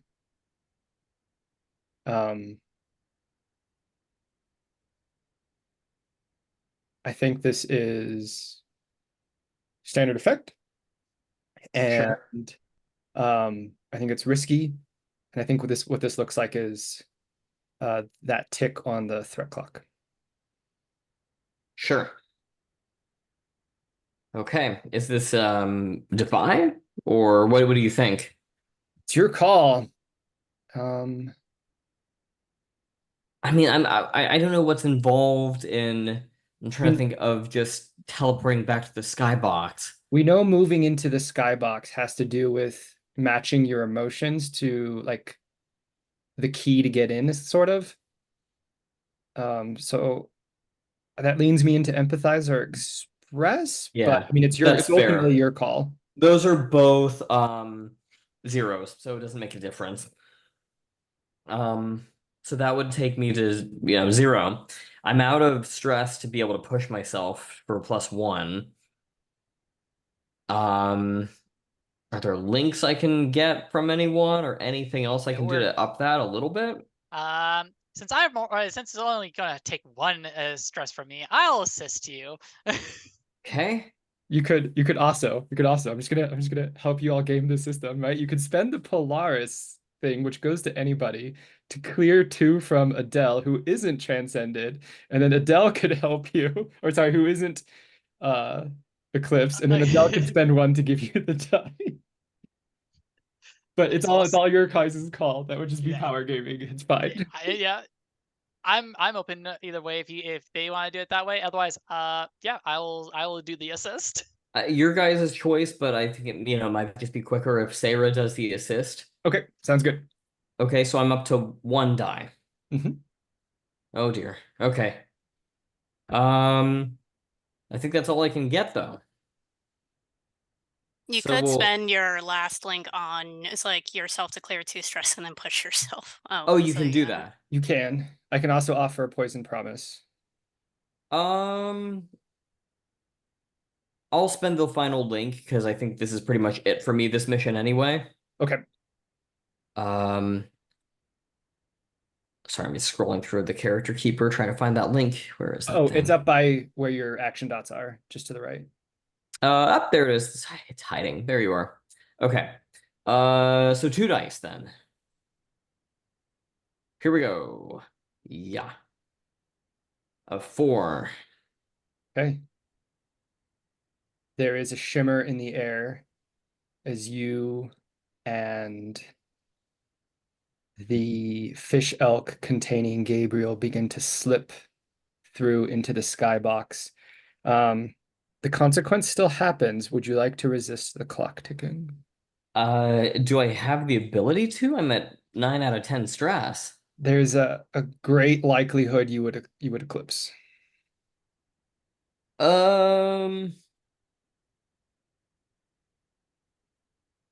Although it's like Vega would roll no less than 3 dice to try to resist Eclipse. Yeah, I feel like that's worth taking the shot. Okay. So yeah. How does this work one more time with a resistance roll? It's defy or sun, which is 1. And then where do I pull the other dice from? You get Unshakable. 1 from Unshakable. 1 from Unshakable. I forget about that one all the time. So that's 2. And then there's a third one? I don't know about the third one. I just count the 2. Yeah, you only have 2 because the Indomitable comes into play with Eclipse, but you don't have it right now because that's the Eclipse roll, not the Resistance roll. Okay. Oh, okay. So we're rolling 2 dice. Mhm. Okay, let's do it. 5. Ooh. 1 whole stress. Okay, that does put you at the max, though. Does that trigger an eclipse? It does. Okay. Let's pause there for the Eclipse roll as you. That was also your last Transcendence roll, but we'll still Yes, it keep you in was. Transcendence for the Eclipse roll because that was all part of it, I think. Yep. Is how we've been playing it. All right, so now we're cutting back to Alhenna again to see what Alhenna's doing. Poor Fumi, you're in an awful predicament. Aren't we all? I think essentially, so it's like it sounds like essentially the wolves parted, but it's like Bellatrix and Rebecca, but basically they sort of make an aisle towards the wrong direction. It's like what it was. Yeah. Yep. And you get the impression that Frida accepts this. Like she's aware it's the wrong direction, but her ego is on full blast right now.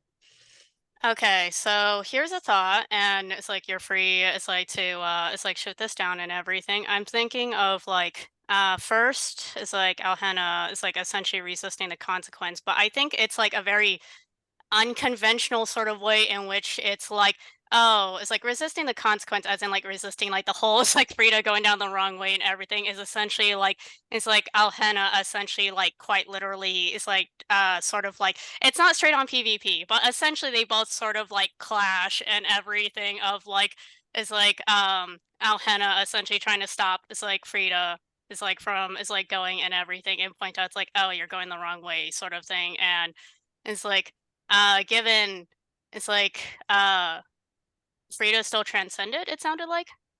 Not anymore. No. Nope. Yeah, it's like and then it's like, yeah, I was kind of imagining that. And then it's like essentially which is like essentially in the narrative, that's what it looks like. And then mechanically it's basically Alhenna trying to resist that consequence and taking harm or something is like instead. I think Bellatrix stares at you as you step in her path, or Frida stares at you as you step in her path, and you get the impression she's not cowed by the fact that you're still wrapped in all of your majesty, and her eyes flick to the wolves around you, and she says, "You should look to yourself. You're barely standing. How do you expect to walk away from here?" It's like, and it's like, I think essentially, it's like, I don't know, I can imagine this is probably like, aside from, it's like, back in season 1 when it's like sort of like physically clash. And I think it's like, I think in a way it's sort of like very, it's like in anime fashion, it parallels back to that and everything where like probably like essentially it's like Alhenna like sort of like it's like charges forward essentially to like it's like grab it's like Bellatrix, and then it's like I can it's like and I can kind of imagine like the two have probably like it's like sort of like it's like clash in the way where like they both essentially sort of like it's like where like they both it's like lock essentially trying to like overpower the other. It's like in that sense and everything as like it's like, and I think like essentially it's sort of it's like that whole sort of anime thing where it's like, oh, it's like essentially like a parallel to what's happened before and everything as Alhenna sort of like it's like as Alhenna sort of like physically tries to like it's like essentially it's like how do I put it like it's like stop it's like Frida and everything and like almost like physically it's like sort of like trying to it's like in that sense sort of like is like shove is like Frida is like back in the other direction, basically like it's like as it's like they simply snarl like it's like you're going the wrong way. I where is Rebecca in this? Do I have her hand in my hand? Do I have my hand around her wrist? Is she just behind me? I think it's a thing where she's like leaned up against your back, trying to stay upright, like shuffling behind you. Um, but if you get into this altercation with Alhenna, she like starts to stumble away just from the jostling. I think as Rebecca starts to stumble away, I throw an arm around her and I plant my feet and I say, I'm not the one you have to worry about. I don't have to lift a finger. You are not in your power here. And then I just shrug at the wolves. Oh, okay. So it sounds like you're denying the help, right? Oh yeah. Okay, so you mark XP. Okay.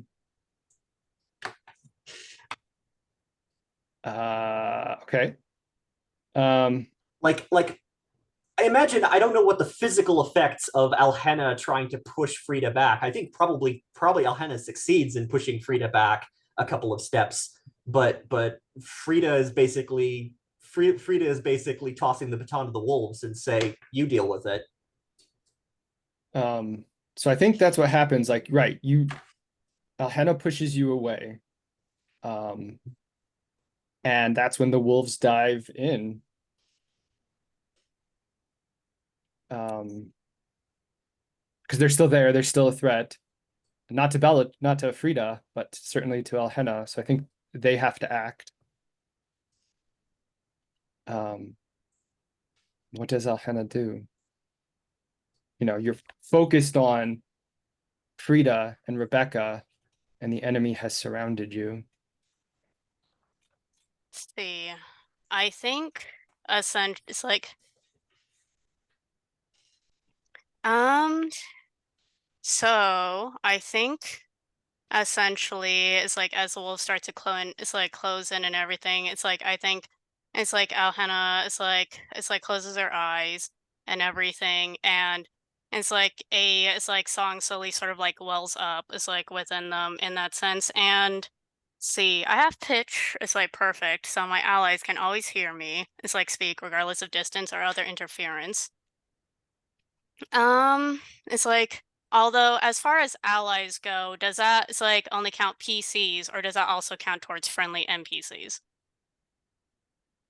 I think in this particular case, because you're also intertwined in this situation, I think it's definitely going to reach the ears of Rebecca. It's definitely going to reach the ears of Aaron. I think it might reach the ears of Gabriel, depending on what that looks like, as Gabriel Fish Elk enters the skybox, but I don't think it reaches Marie because she's so separated from everybody right now. So I think what I want to do essentially is I'm going to it's like for my last transcendent action, I'm going to do it's like group action. It's like trying to string along. Well, mechanically, it's probably just going to be like it's like Sarah and Violet is like and everything. But I think essentially narratively, essentially Alhenna is going to use the last of their it's like transcendence to try to like reach out to it's like everybody is like in that sense. And I guess it's like in a way sort of like draw upon their strength. It's like whatever strength and hope remains and everything. It's like uh essentially it's like to say it's like along the lines of like it's like to it's like to everyone who it's like all who would consider me, it's like who would count me as their ally. It's like to all who still it's like want to cling on to hope. It's like and to it's like help those they care about and everything. It's like we are going home. We have to, it's like we may have lost the battle. It's like it's like unfortunately it's like we must it's like live another day. It's like it's like with any hope to it's like win the war. It's like we have to live for another day and we have to live for it's like the ones who have it's like lost. It's like to the ones we've lost. It's like sort of thing. And I think it's like I'm not going to it's like sort of like recite this in a sort of melody because it's like I'm not gonna sing essentially, but essentially that's sort of what it's like. But that's sort of essentially what it looks like. And I think visually, essentially like what the audience sees is like essentially as Alhenna's like still trying to like sort of like it's like at the same time it's like essentially trying to like physically sort of like wall Frida from it's like essentially progressing it's like towards it's like the path it's like of the dark and everything essentially like it's like it's like their shape sort of like blacks onto silhouette and everything where it's like that sort of like looks it's like but the coloration sort of like looks like the night sky and everything and then it's like mirroring like the stars it's like that they've lit up is like so far and everything and it's like lines being drawn it's like between them as though to create a new constellation this way. Cool. I was wrong. I think Marie can hear you. But I'm not sure Marie can be pulled into the skybox so far away. Does that make sense? We'll see. We'll see how the roll goes, I guess. Yeah. And since it sounds like a group action, yeah. I think this is going to be it's like group empathize roll. Sure. Or express. Or express, yeah. Sadly, I've got to sit this one out. Yeah. But yeah, I'm in. Okay. Naturally. Let's see. So that will be 1 die for express. And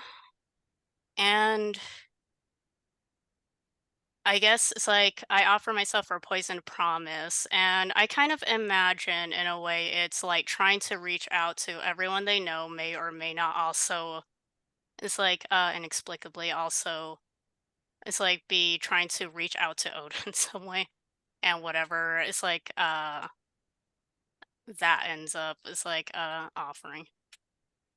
Oh, okay. Yeah. Maybe this is how we handle it mechanically. Is the poison promise is Oda hears you as well, but that means Oda can reach out and make sure that the fish elk with Marie, as it's being called to the skybox, is pulled back. Okay, and Vega has it's like fish elk with Gabriel. Yeah, that's already done. Okay. Let's see. I'll leave that up to it's like Clary since that's her secondary NPC. Oh, yeah, no, I'm good. Okay. So I guess I'll go and take that and yeah, okay. I'll go ahead and it's like roll then. And oh yeah, I need to set stuff. Sorry,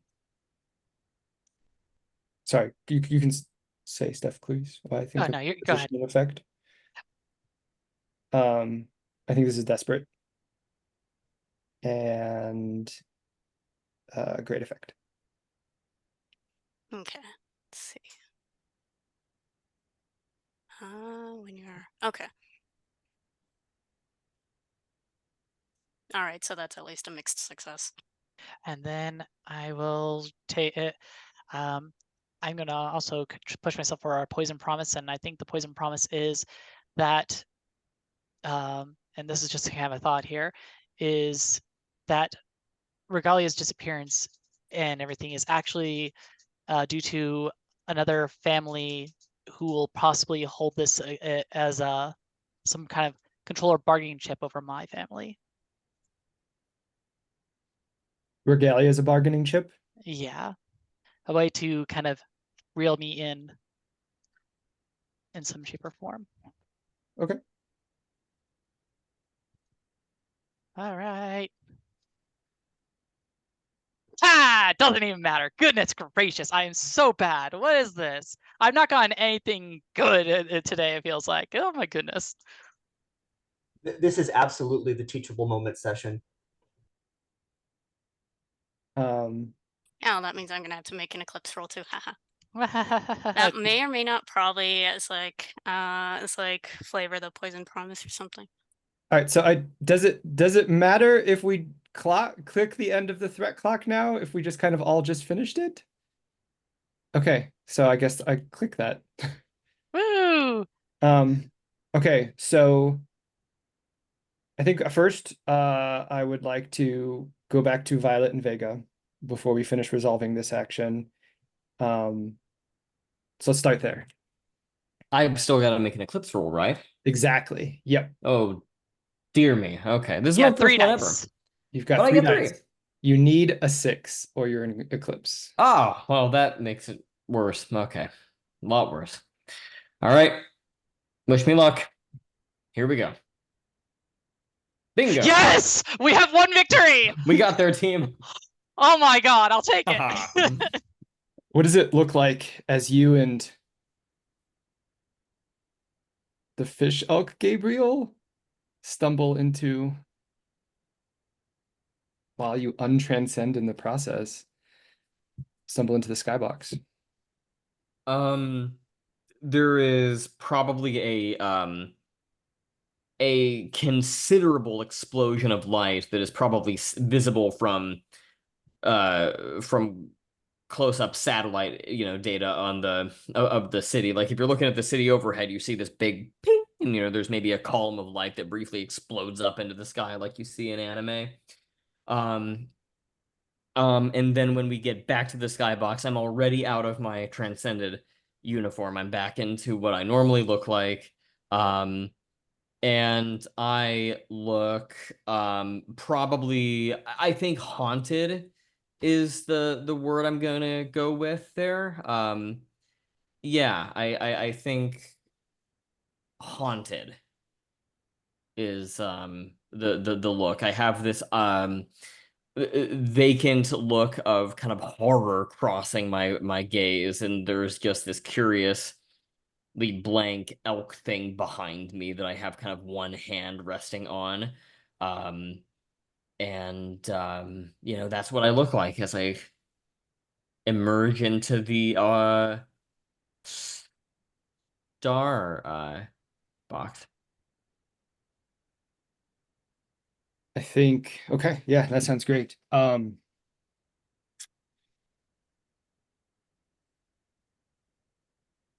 think we see down in the wildlife preserve Rose racing through the forest, and there's a shift, and something massive made of marble slips into this part of reality. Like the size of a massive pillar, and it comes up out of the ground below her, and she begins running up it as it starts to like emerge more and more and more, and she leaps from it, firing an arrow down at the hunters below, and then we see it unfurl into a large hand, and then Rose hears the song and is gone to the skybox. How do we see Sarah appear in the skybox? I think in their kind of moment where they were trying to help Alhena, kind of hearing that song and everything, they had reached up their hand trying to like just kind of give whatever little bit of like magic they even had remotely left, but it kind of sputters out due to their like kind of lost hope kind of thing, as they kind of have their hands come down, kind of grasp at their chest before they kind of just fall to the desert and fall through into the skybox, and just kind of lands, kind of just flops right down onto the floor, I think. As you fall towards the desert sands, you can see just out of your peripheral the sands move and large marble fingertips begin to emerge. And then you're slipping through a liminal space.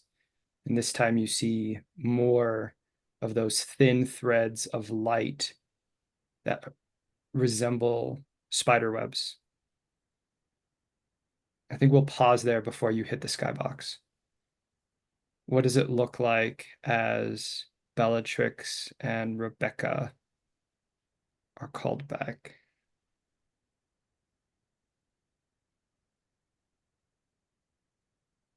I think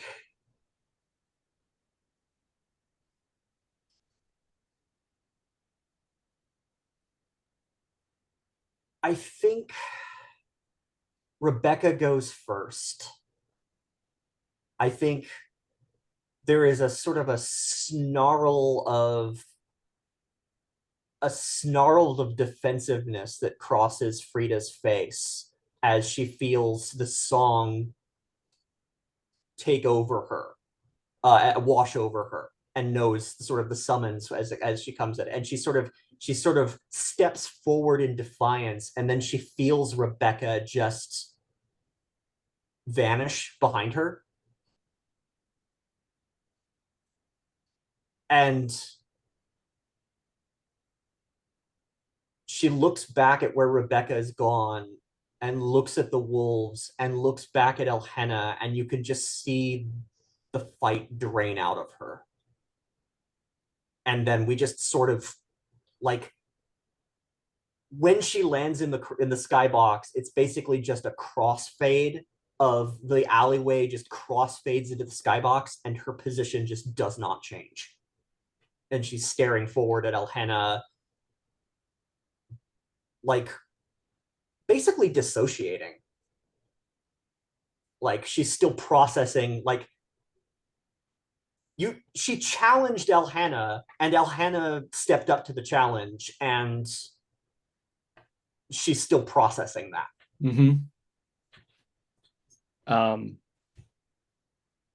From the shadows behind Aaron, another large, massive marble hand and arm begin to emerge from the building, and the balcony begins to crumble around Aaron, and he begins to fall, but then he too is whisked away. And then another arm and hand begin to reach into the alley, and they're both closing in along with the wolves around Elhenna. How do we see Elhenna get to the skybox? Let's see. I think that might depend on the eclipse roll. Oh, sure. Yeah, we can make that now. Let's see. So that would be 2 dice. Okay. Let's see how badly this goes.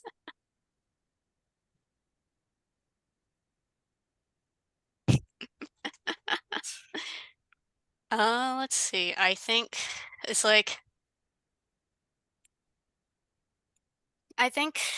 so it sounds like Elhenna essentially goes to the skybox last, right? Sarah's still in Or liminal space, but so it's okay. up to you. You can arrive before or after. This is like your action.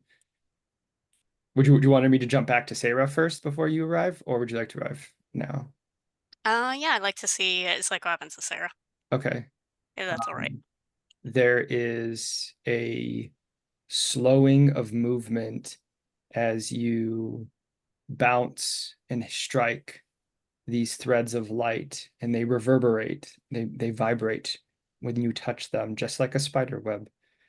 And you can hear each time you collide with one the cries of Marie from some space and time. And it continues in this way, drifting until the webs grow thicker and thicker and thicker, like you're going closer and closer to the center of the web. And you see this silhouette, this figure with a tall, twisted crown, and they turn to look at you. You can't make out any details, just that they turn and they look at you, and they say, "I see you now." And then you're gone. Yeah, and I think when I actually do kind of show up in the skybox, I think it's of like, once again, as I said, like I kind of like land like kind of like down on the floor, and kind of after all that, this kind of just emotional kind of outburst of like just lays on her back, kind of like tears kind of pouring down her face, and as she's like her right hand just kind of balled up in a fist and hits the floor and everything, as she kind of just mutters, "I just can't do anything right."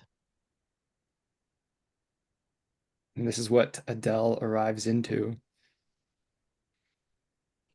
I think it's like before the actual transition to the skybox and everything, it's like I think like essentially like at the alleyway, it's sort of like it's like the alley sort of like slowly sort of blacks out around it's like Alhena and everything as they sort of like fall to their it's like hands and knees, not it's like too dissimilar to like when they nearly eclipsed it. It's like back in season 2, when Oda got taken. And I think it's like except it's like they're shaking again. It's like and it's like I think it's like as the alleyway sort of like blacks out and everything, the floor sort of like turns to it's like mirror. It's like until it's like until it's like Alhena's reflection sort of like reflects back at them. And it's like I think the reflection speaks, but Alhena it's like does not, where it says it's like and it's like they simply say uh it's like I think they say it's like Oda, I am so tired. It's like I need it's like I need the strength. I don't know. It's like where to find the strength. It's like I need. It's like to it's like deal with all this to it's like deal with it's like it's like everyone like I'm expected to. And I think the it's like and it's like I think essentially their clips essentially looks like uh it's like I think essentially the it's like Alhena it's like silhouettes out again and everything, and you kind of see the it's like it's like where it's like the silhouette sort of like um disperses until it's like the silhouette is recognizably it's like Adele's and everything.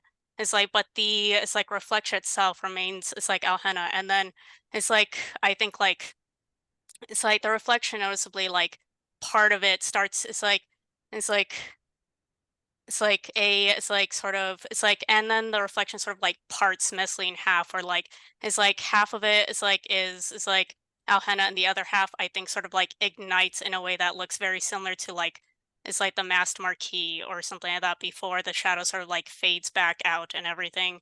It's like back to it's like and then it's like I think the flames essentially consume the it's like other half until it's like and then eventually sort of like fade away until the reflection it's like goes back to Adele, and then it's like the it's like and then the skybox sort of like just sort of like falls upon it's like in the back.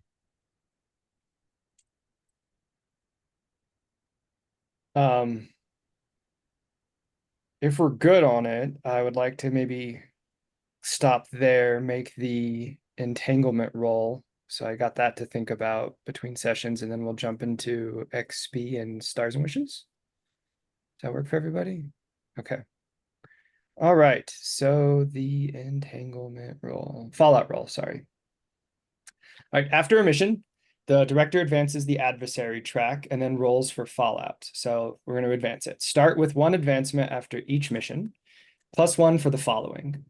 The adversary's agenda moved forward, for sure. Someone fell into a cliff. Yeah. And the protagonist came closer to their destiny. I think so. Okay, so that's 4. Okay, who would like to start with XP? Oh, I have to make the roll, sorry. I jumped ahead. I have to do more than just make the quick clicks. Okay, so now we roll based on the investigation tier, which is 1 dice. And we consult tier 1 of the fallout. Does anybody feel lucky? Who wants to roll the 1 dice? I have not rolled good tonight. Hey, you know what? Maybe now's my chance. I'm a gambling person. Yeah, who feels like the dice owe them something? I feel owed. I haven't Fair. gotten a single 6 or anything. You know what? I'll try it. Okay.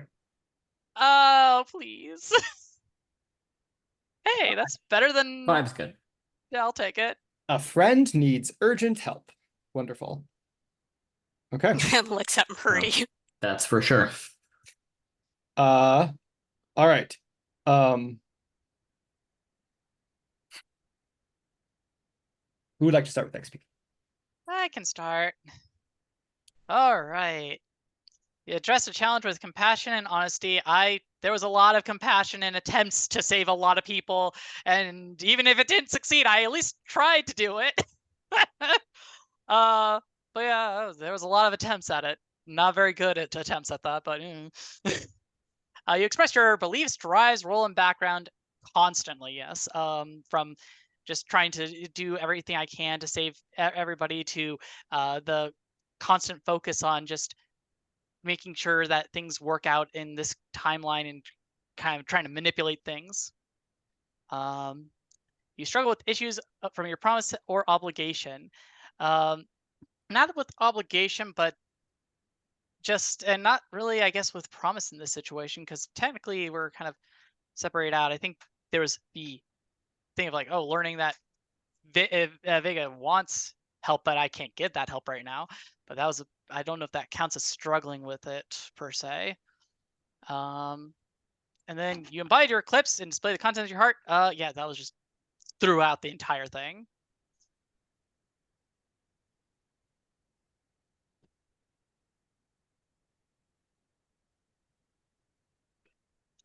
I can go next. Let's see. Activity going to Eclipse. Yeah.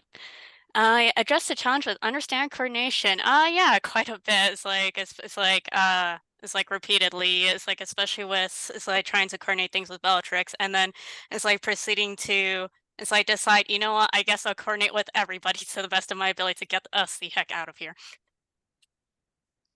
Expressed your beliefs, drives, role, or background. Yeah, I think it's quite a bit. It's like clashing beliefs, especially with Frida, I think, and then expressed a little bit of drive. It's towards the end, or in that scene in general. It's struggled with issues from your promises or obligation. I think the Eclipse touch a little bit on struggling with promises, because now they're kind of split in half between, do I have to start? I might have to start compromising on things. It's in the way I don't like to. So I'll take one for that. Embodied your yeah.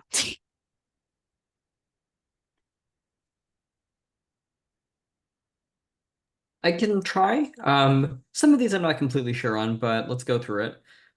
You address a challenge with kindness or self-sacrifice. Once at least, when I tried to speak to Gabriel in fish form, that was addressing it with kindness. You could argue that by trying not to fight the Baroness at the start of the scenario, that also is trying to address a challenge with kindness as opposed to violence, so I'm inclined to do maybe 2 for that one. Expressing beliefs, drives, role, or background.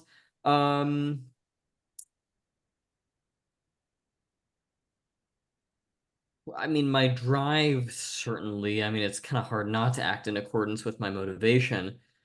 I'm inclined to take 1 for that, and my drive being to protect Gabriel and Rose. Struggled with issues from your promises or obligation. Not the ones that are formally on the sheet, because my promises are both in relation to Polaris and Bellatrix, who I haven't interacted with, and the obligation is about my role with, my house, which just didn't come into play in this particular scenario.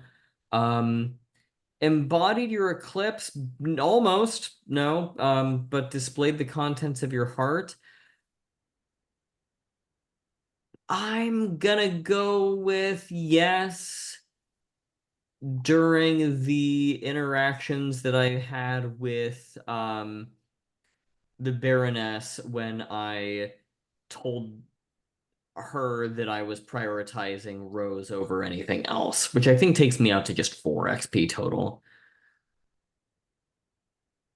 And how do I oh no, I see where the spending rules are, so I'm good. Okay. I address the challenge with individual action or aggression. Yes, significantly, to my detriment, 2 points. The other 3 points are all sort of, the other 3 bullet points are all in a sort of cloud of potential. So the way that I'm going to resolve it is you expressed your beliefs, drives, role, or background. I will take 1 point for treating the Wolves and Rebecca situation as a dance fight. And just sort of trying to force that pattern on the situation. You struggled with issues from your promises or obligation. I will take 1 point for my focus on protecting Rebecca. And you embodied your eclipse or displayed the contents of your heart. I will take 2 points for that because really.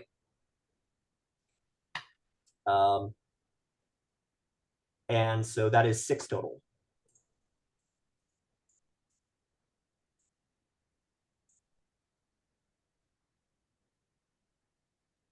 Is that everybody? Okay. Series XP. Series XP. Let's see here. Did you successfully carry out a mission from the series list? I mean, we carried it out, but was it successful? Mixed. Some people got away. Yeah, some people got away. It's like Vega did. It's like retrieve Gabriel. All right. Yeah. It's true. And you did save a bunch of people from the counterculture.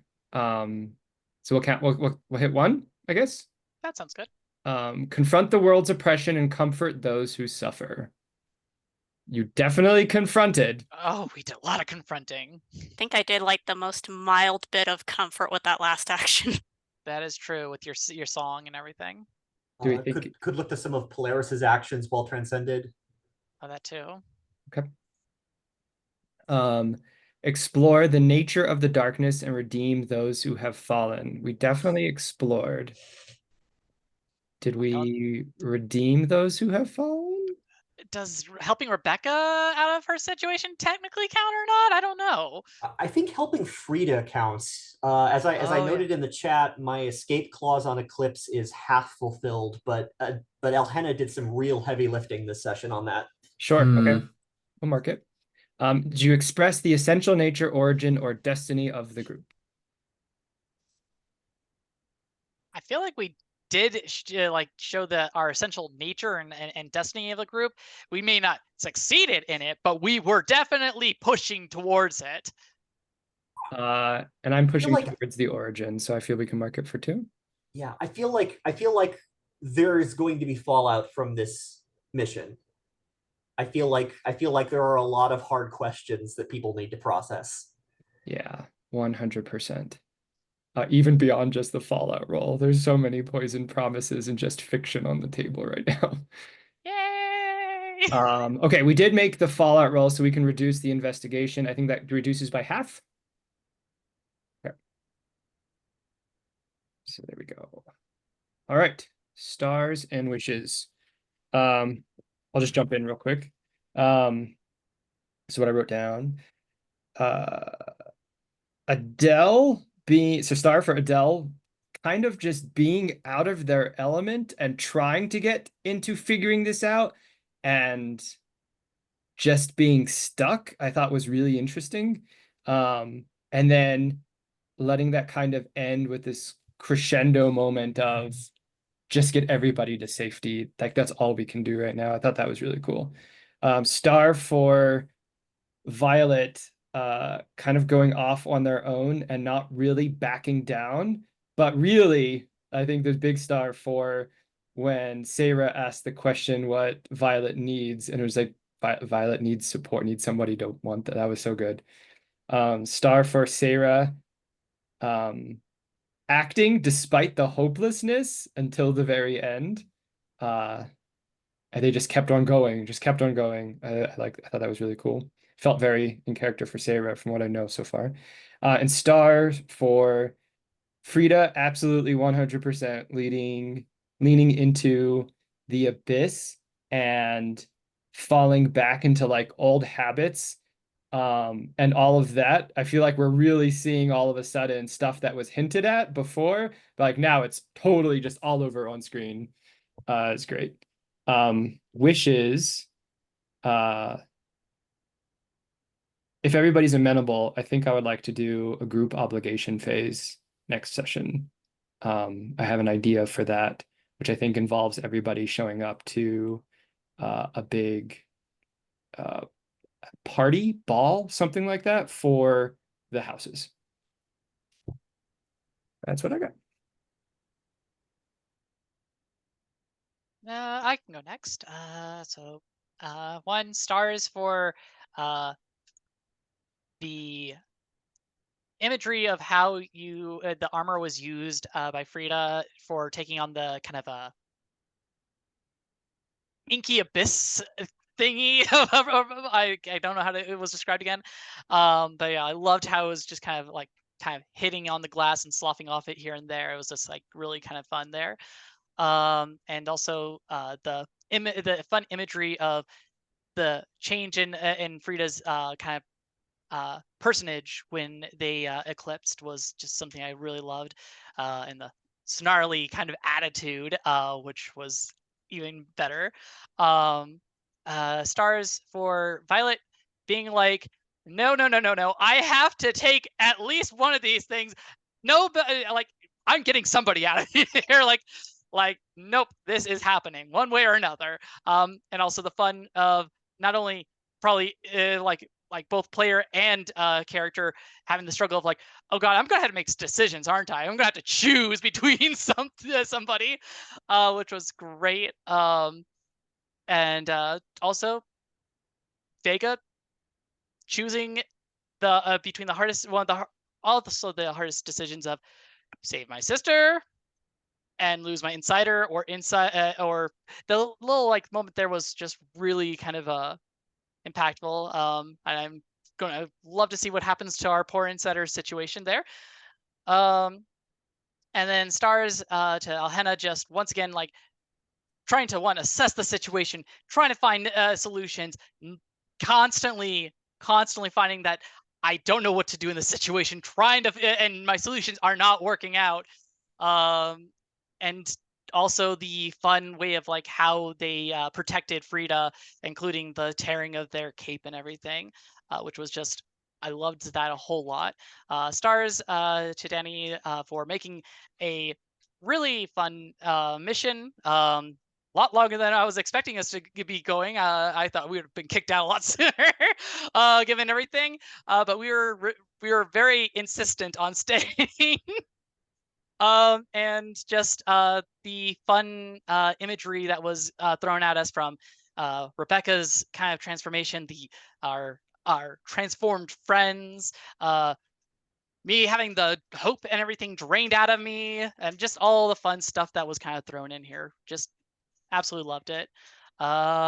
Wishes, to see how things go with 3 people in Eclipse and how we all address that, and just the hopes that all works out in some shape or form. But like it's going to be a mess, I feel.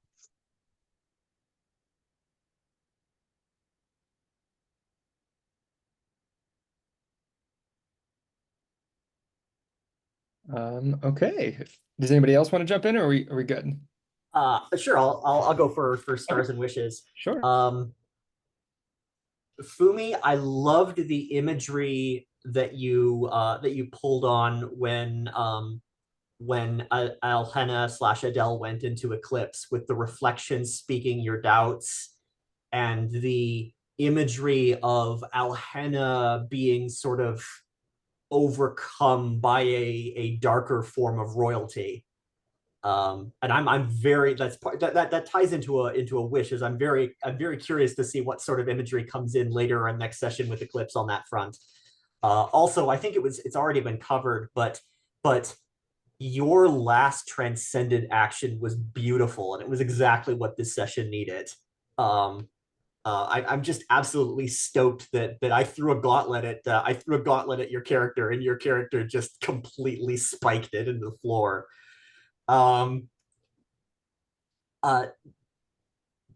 Clarice, I really enjoy Sarah's ability to just simply leave it all on the field and then some.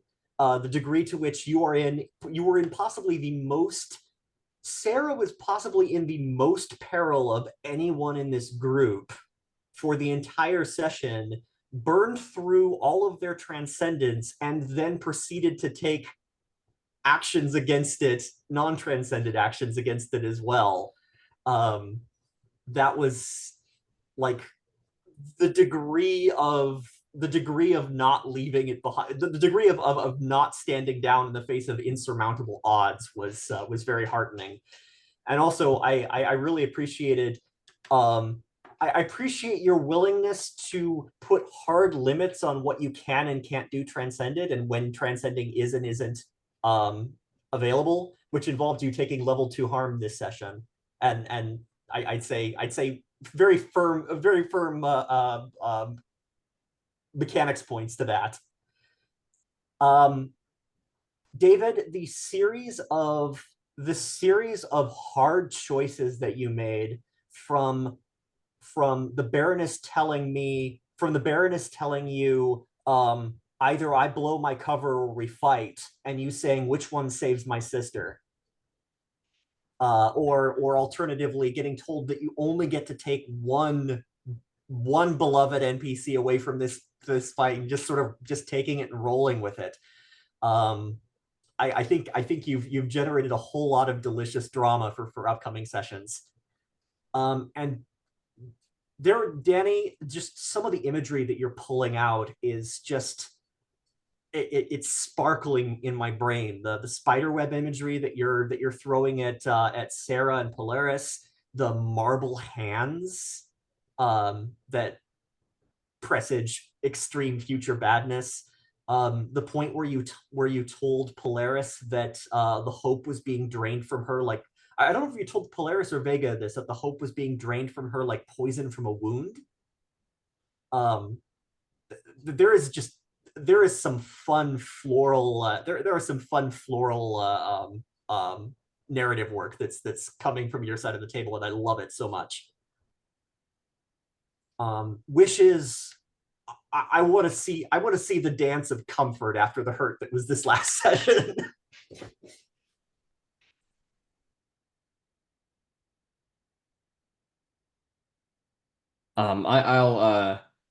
I'll second that wish. The fallout of this and the upcoming obligation phase, I'm very, very curious to see. I feel like this was a very big up the stakes session, because everything didn't finish up with a tidy bow, and we did it, we saved the day, what's the next mission? Like, there's a lot of unfinished business that we are going to be dragging with us into following story arcs and sessions. So this is good.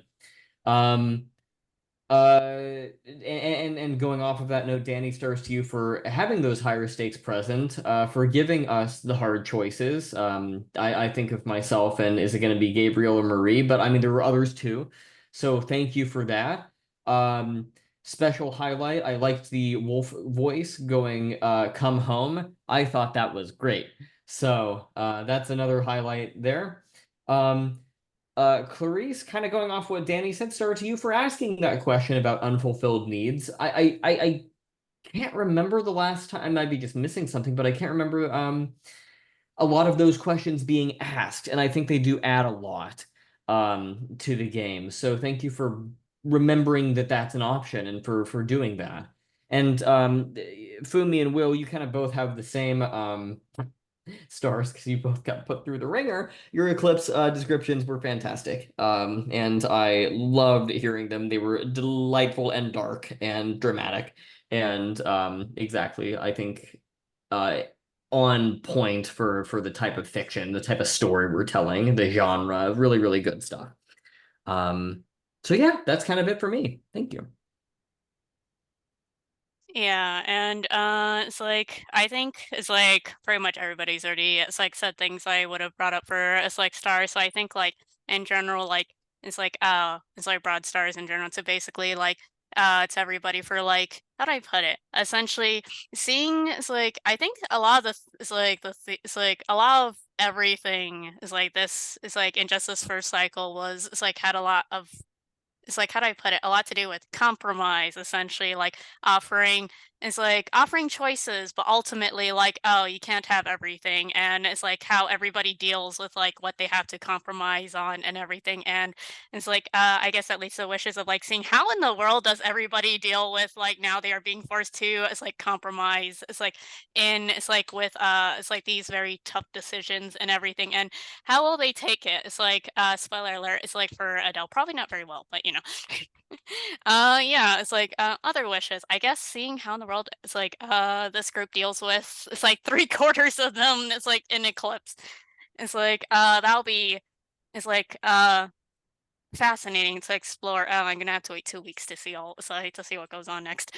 It's like it's like, yeah, it's like, but in general, it's like it's like just enjoyed this, it's like entire session, everything, and seeing how everybody just got put in the, it's like ringer. And then it's just like when all of that is said and done, it's like we at least saved some people, but it definitely did not feel anything like a victory or even it's like a win or even it's like necessarily it's like or even at the very least bittersweet if it's like anything. It's just like, oh man. Yeah, Violet is the only one coming out actually functional. It's like, I think that tends to be a recurring trope. It's like with this group where it's just like everybody else just going through. It's like, it's like all sorts of things. And it's like Vega, on the other hand, is like, oh, it's like just sort of, it's like seemingly sort of like, it's like handles it with enough, it's like grace and it's like rationality to get through it with. It's like what looks to be like the least amount of consequences, and yet I feel like we start to see like the weight of all that on it's like on her and how that carries on into the it's like falling cycles. But yeah. Yeah, well, the power of Guardian here. If it wasn't for the Guardian thing, I'm pretty sure Violet would not have gotten out of this without a lot. There's that stopping of the 5 stress to only be 2 stress was very important. Big deal. That reminds me, extra star to Will for describing your character as an MMO tank. Yeah. I'm gonna stop the recording here.